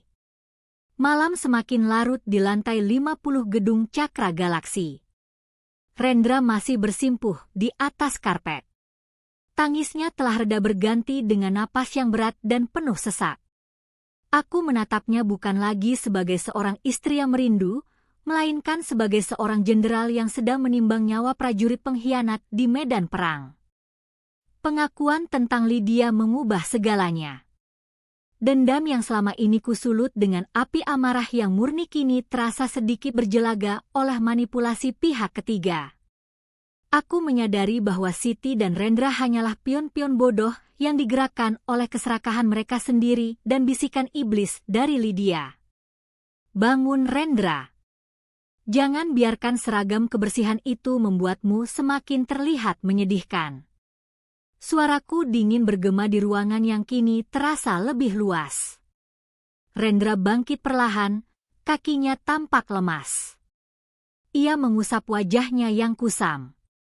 Apa yang harus aku lakukan? Astuti. Lydia memiliki semua rekaman pembicaraan kita. Dia mengancam akan menyebarkannya ke media massa jika aku berani bicara.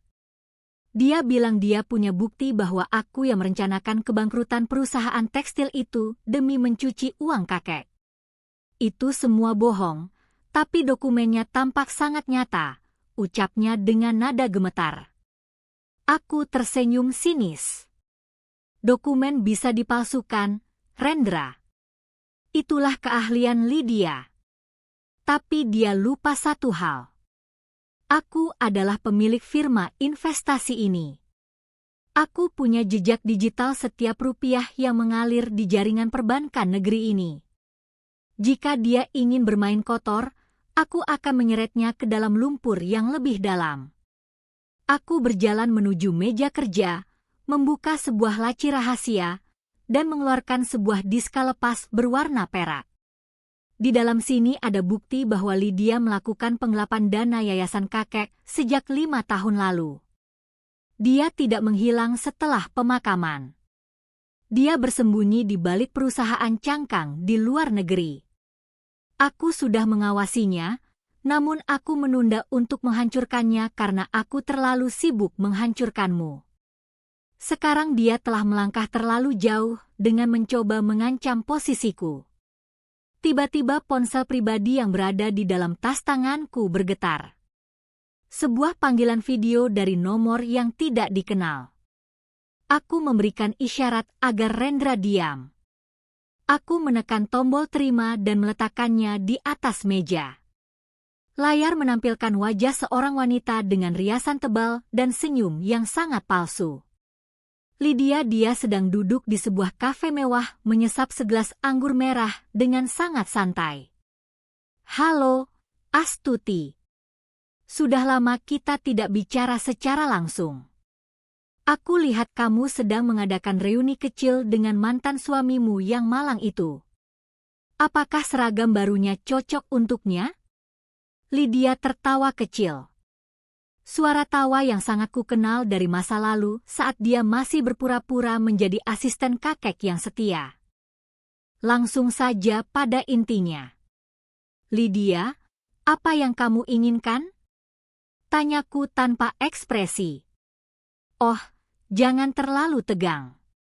Aku hanya ingin mengingatkan bahwa besok pagi aku akan merilis sebuah artikel menarik tentang bagaimana seorang pimpinan Cakra Galaksi menggunakan kekuasaannya untuk menyiksa mantan suaminya secara tidak manusiawi. Bayangkan apa yang akan terjadi pada harga sahammu saat publik melihat foto Rendra yang sedang bersujud di koridor rumah sakit karena kamu menahan biaya operasi ibunya. Masyarakat sangat benci pada orang kaya yang sombong. Bukan. Lydia menatap kamera dengan pandangan yang penuh kemenangan. Aku melirik Rendra. Wajahnya memucat. Dia menyadari bahwa dialah yang menjadi senjata bagi Lydia untuk menjatuhkanku. Dia telah menjadi alat kehancuran bagi wanita yang dulu dia cintai. Baik secara sadar maupun tidak. Kamu pikir ancaman murahan itu akan berhasil? Lydia, aku punya bukti penggelapan danamu. Balasku tenang. Bukti itu tidak akan berguna jika kamu sudah kehilangan kepercayaan publik. Astuti, sekali reputasimu hancur, para investor akan menarik dana mereka. Cakra Galaksi akan runtuh dan saat itulah konsorsiumku akan masuk untuk membelinya dengan harga murah. Kamu akan berakhir persis seperti Rendra atau bahkan lebih buruk. Lydia mematikan sambungan telepon dengan tawa kemenangan yang masih terngiang di telingaku. Ruangan itu kembali sunyi. Rendra menatapku dengan tatapan penuh penyesalan. Ini semua salahku. Aku yang membawa iblis itu ke dalam hidup kita. Astuti, kamu harus menyelamatkan perusahaan ini.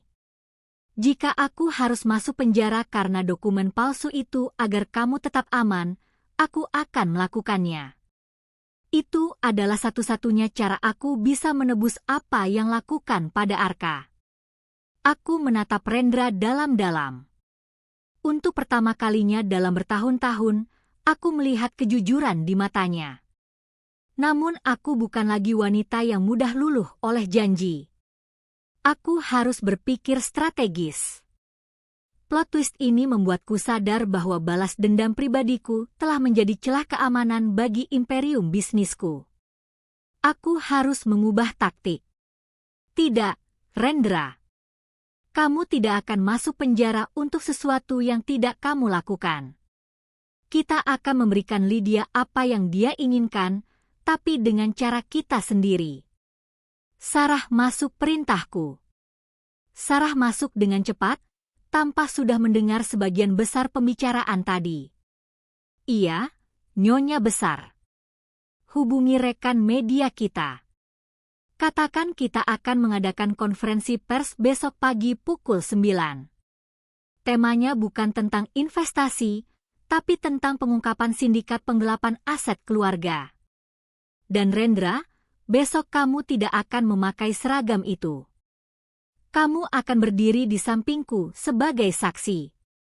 Kita akan membongkar semua busuknya Lydia di depan publik sebelum dia sempat menyebarkan fitnahnya. Instruksiku dengan nada yang sangat tegas. Malam itu aku tidak pulang ke hotel. Aku menghabiskan waktu di kantor menyusun strategi perang terakhir. Aku memandang foto kakek yang tergantung di dinding. Kakek, maafkan aku jika aku sempat dibutakan oleh dendam hingga hampir melupakan amanahmu. Bisikku pelan. Di sudut ruangan, Rendra duduk di sofa tertidur karena kelelahan. Dia tampak sangat rapuh. Kebencianku padanya belum hilang sepenuhnya. Namun, fokusku kini telah bergeser. Aku harus melindungi Arka dan harta warisan kakek dari predator seperti Lydia. Pertarungan besok bukan lagi tentang siapa yang paling kaya, tapi tentang siapa yang paling cerdik dalam mengendalikan narasi. Fajar mulai menyingsing memberikan semburat jingga di ufuk timur. Aku berdiri di depan jendela, merapikan setelan jas putihku. Putih simbol dari awal yang baru dan kejujuran yang akan kubongkar. Aku akan menunjukkan pada dunia bahwa Astuti bukanlah korban dan juga bukan sekadar algojo.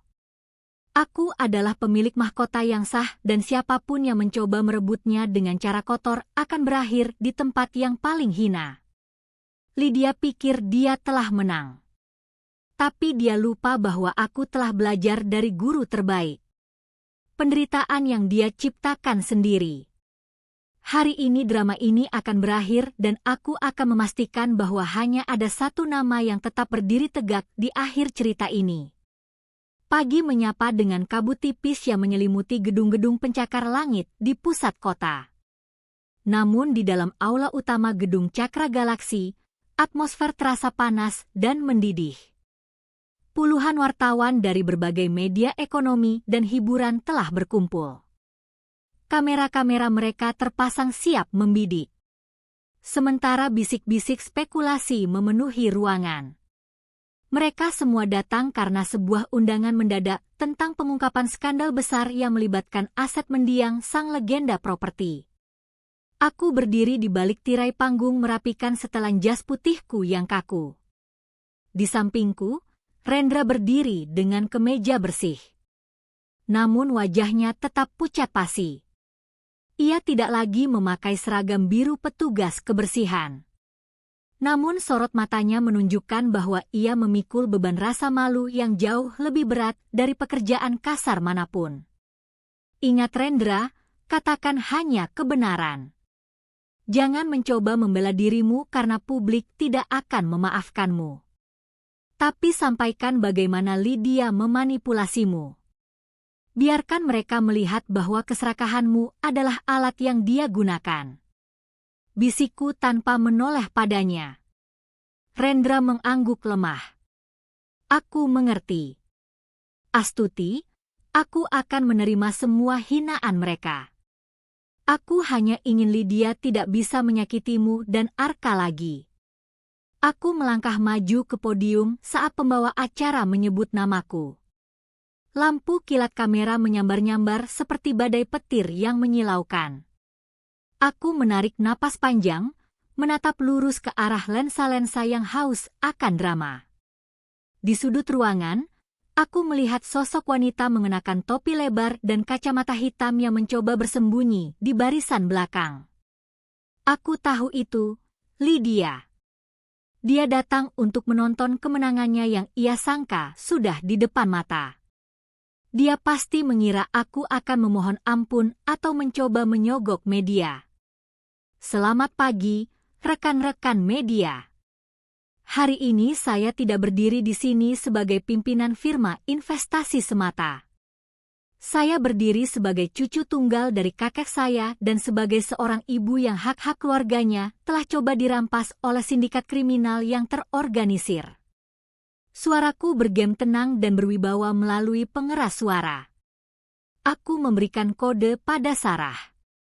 Layar besar di belakangku menyala, menampilkan transkrip percakapan digital dan rekaman suara yang sangat jernih. Itu adalah suara Lydia yang sedang merencanakan pengusiranku bersama Siti 2 tahun lalu. Suara itu begitu jelas, dingin, dan penuh kelicikan. Seluruh ruangan seketika sunyi senyap. Wartawan mulai sibuk mengetik di gawai mereka. Selama ini publik mungkin melihat adanya konflik internal dalam keluarga saya. Namun yang sebenarnya terjadi adalah infiltrasi dari saudari Lydia, mantan asisten kakek saya yang memasukkan dokumen warisan untuk memicu perpecahan. Dia mencuci otak suami saya saat itu, Rendra dan ibu mertua saya, Siti, agar mereka percaya bahwa saya adalah musuh mereka. Tujuannya hanya satu, agar keluarga kami hancur sehingga dia bisa menguasai aset Cakra Galaksi melalui konsorsium luar negeri yang ia pimpin. Lanjutku tegas. Rendra melangkah maju ke sampingku. Suaranya bergetar saat ia mulai bicara. Semua yang dikatakan Astuti adalah benar. Saya adalah pria bodoh yang termakan fitnah Lydia. Saya membuang istri saya di tengah hujan karena saya percaya pada dokumen palsu yang dia berikan. Saya bersalah dan saya siap menanggung konsekuensi hukum atas kelalaian saya. Namun saya tidak akan membiarkan Lydia terus menggunakan nama saya untuk mengancam Astuti. Geger. Ruangan itu meledak dalam keriuhan. Lydia tampak berdiri, wajahnya merah padam. Ia mencoba berbalik untuk pergi. Namun petugas keamanan gedung yang sudah kusiapkan segera menghadang langkahnya. Di saat yang sama, tim pengacara hukumku masuk membawa surat laporan kepolisian atas tuduhan penggelapan aset, pemalsuan dokumen otentik, dan pencemaran nama baik. Jangan pergi dulu, Lydia. Kataku lewat mikrofon. Mataku mengunci sosoknya di kejauhan. Pihak berwajib sudah menunggu di lobi. Semua bukti pengiriman uang dari perusahaan cangkangmu ke rekening pribadi Siti dan Rendra sebagai hadiah. Atas pengusiran saya sudah kami serahkan. Kamu bukan hanya penghancur rumah tangga, kamu adalah pencuri kelas kakak. Drama ini mencapai puncaknya saat polisi memborgol Lydia di tengah kerumunan wartawan. Ia berteriak-teriak histeris menyumpahiku dengan kata-kata kotor. Namun suaranya tenggelam oleh jepretan kamera. Kemenangan ini seharusnya terasa manis. Namun saat aku melihat Rendra yang tertunduk lesu di sampingku, aku menyadari sesuatu yang lebih dalam. Balas dendamku memang menghancurkan mereka, Tapi plot twist yang sebenarnya adalah kesadaranku bahwa aku hampir menjadi monster yang sama dengan Lydia. Aku telah menggunakan penderitaan orang lain sebagai panggung kekuasaanku. Setelah konferensi selesai, aku duduk di ruanganku yang kini terasa sangat sunyi. Sarah masuk dengan laporan bahwa harga saham Cakra Galaksi justru meroket karena pasar melihat ketegasan dan transparansi perusahaan dalam menghadapi skandal internal.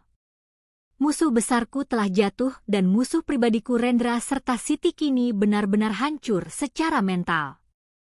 Nyonya, apa instruksi selanjutnya untuk Rendra? Apakah dia tetap menjadi petugas kebersihan? Tanya Sarah. Aku terdiam cukup lama, menatap foto Arka di atas meja. Batalkan kontrak kerjanya yang mengikat itu. Berikan dia sejumlah uang yang cukup untuk membiayai pengobatan Siti di rumah sakit yang layak, namun bukan rumah sakit mewah. Setelah itu, pastikan dia dan ibunya pergi dari kota ini. Aku tidak ingin melihat mereka lagi. Bukan karena aku memaafkan mereka, tapi karena aku ingin Arka tumbuh tanpa bayang-bayang kebencian ibunya. Inilah keputusan tersulitku. Melepaskan dendam saat aku memiliki semua kekuatan untuk terus menyiksa. Namun, aku sadar bahwa jika aku terus memegang rantai di leher Rendra, maka aku pun akan tetap terikat pada masa laluku. Aku ingin bebas. Aku ingin mahkota ini tidak lagi terasa berat karena noda kemarahan. Katakan pada Rendra, ini adalah terakhir kalinya aku membantunya. Jika dia muncul lagi di depanku atau Arka, aku tidak akan segan untuk mengirimnya ke sel yang sama dengan Lydia. Tambahkan aku dengan suara yang tetap dingin. Sore itu aku melihat dari jendela besar kantorku sebuah taksi tua meninggalkan area gedung. Aku tahu di dalamnya ada Rendra yang membawa ibunya yang masih lemah. Mereka pergi menuju pengasingan yang mereka ciptakan sendiri. Kesombongan mereka telah runtuh. Harta mereka habis dan kini mereka harus hidup dengan beban penyesalan seumur hidup. Aku menutup tirai ruanganku, mematikan lampu dan bersiap pulang untuk memeluk Arka. Perang ini telah berakhir.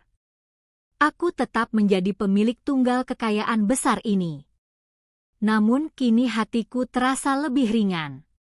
Aku telah membalas dendam dengan cara yang paling elegan dengan menunjukkan bahwa aku tetap memiliki nurani di saat mereka telah kehilangannya sejak lama. Aku adalah Astuti dan mahkota ini kini benar-benar milikku tanpa ada satun bayang-bayang yang mengganggu. 6 bulan telah berlalu sejak badai besar itu melulu lantakan sisa-sisa keluarga kecilku. Pagi ini udara di balkon Gria Tawangku terasa begitu segar membawa aroma tanah basah setelah hujan semalam. Aku duduk menyesap teh melati hangat memandangi Arka yang sedang berlarian mengejar bola di taman atap bersama pengasuhnya. Tawa renyahnya adalah satu-satunya melodi yang aku butuhkan untuk menyembuhkan sisa-sisa luka di hatiku. Di usiaku yang kini menginjak 28 tahun lebih beberapa bulan, aku merasa telah menjalani 10 kehidupan yang berbeda dalam satu waktu singkat. Di atas meja kayu jati di depanku tergeletak sebuah laporan akhir dari tim hukum Cakra Galaksi. Lydia telah dijatuhi hukuman penjara selama 12 tahun atas berbagai tindak pidana penipuan dan pencucian uang. Konsorsium yang ia banggakan runtuh seketika dan sebagian besar aset yang ia gelapkan dari yayasan kakek telah berhasil kutarik kembali. Keadilan telah ditegakkan di atas kertas dan di balik jeruji besi. Namun, kemenangan finansial ini hanyalah bagian kecil dari apa yang benar-benar aku cari selama ini. Aku mengambil sebuah amplop coklat yang baru saja dikirimkan oleh Pak Dharma pagi tadi. Di dalamnya terdapat laporan mengenai keberadaan Rendra dan Siti. Mereka kini tinggal di sebuah desa terpencil di kaki gunung, jauh dari hiruk-pikuk ibu kota. Rendra bekerja sebagai buruh kebun di ladang milik orang lain. Sebuah pekerjaan kasar yang dahulu pasti akan ia anggap menghina martabatnya. Siti yang kondisinya mulai membaik namun tidak akan pernah pulih sepenuhnya. Kini mengisi hari-harinya dengan duduk di depan teras rumah bambu yang sederhana. Tidak ada lagi emas yang melilit lehernya. Tidak ada lagi kesombongan yang terpancar dari matanya yang kini mulai rabun. Menurut laporan itu, setiap bulan Rendra menyisihkan sebagian kecil upahnya untuk dikirimkan ke sebuah panti asuhan atas nama Arka. Ia tidak pernah mencoba menghubungiku lagi. Seolah ia sadar bahwa keberadaannya hanya akan menjadi polusi bagi kehidupan baru kami. Ada rasa haru yang aneh saat membaca bagian itu. Bukan berarti aku telah memaafkan pengkhianatannya. Namun aku melihat sebuah pertumbuhan jiwa di tengah kemiskinan yang ia jalani. Mungkin kehilangan harta adalah satu-satunya cara bagi Rendra untuk menemukan kembali kemanusiaannya yang sempat hilang di telan keserakahan. Aku teringat plot twist terakhir dalam hidupku. Ternyata selama ini kakekku sudah tahu bahwa Rendra bukan pria yang tepat untukku. Dalam sebuah surat wasiat rahasia yang hanya boleh dibuka jika aku berhasil mengambil alih cakra galaksi sendirian, kakek menulis bahwa ia membiarkan aku menikah dengan Rendra agar aku belajar tentang kekejaman dunia sebelum aku memegang kekuasaan penuh. Kakek ingin aku menjadi baja yang ditempa dalam api pengkhianatan. Bukan hanya sekadar bunga hiasan di taman korporasi. Strategi kakek sungguh brutal, namun efektif. Aku kini berdiri sebagai wanita yang paling disegani di dunia investasi.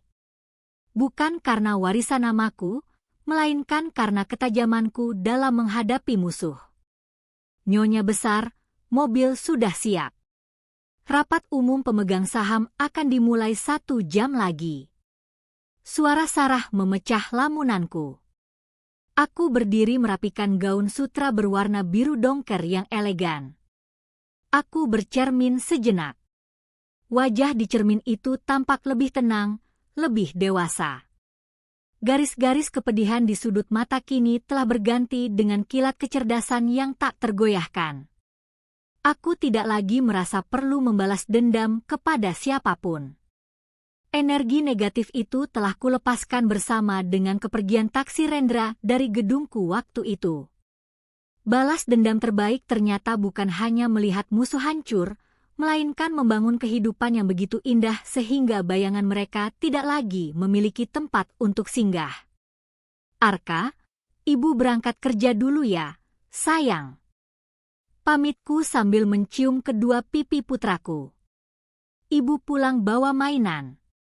Tanya Arka dengan suara cadelnya yang menggemaskan. Tentu sayang. Ibu akan pulang membawa dunia untukmu. Bisikku pelan.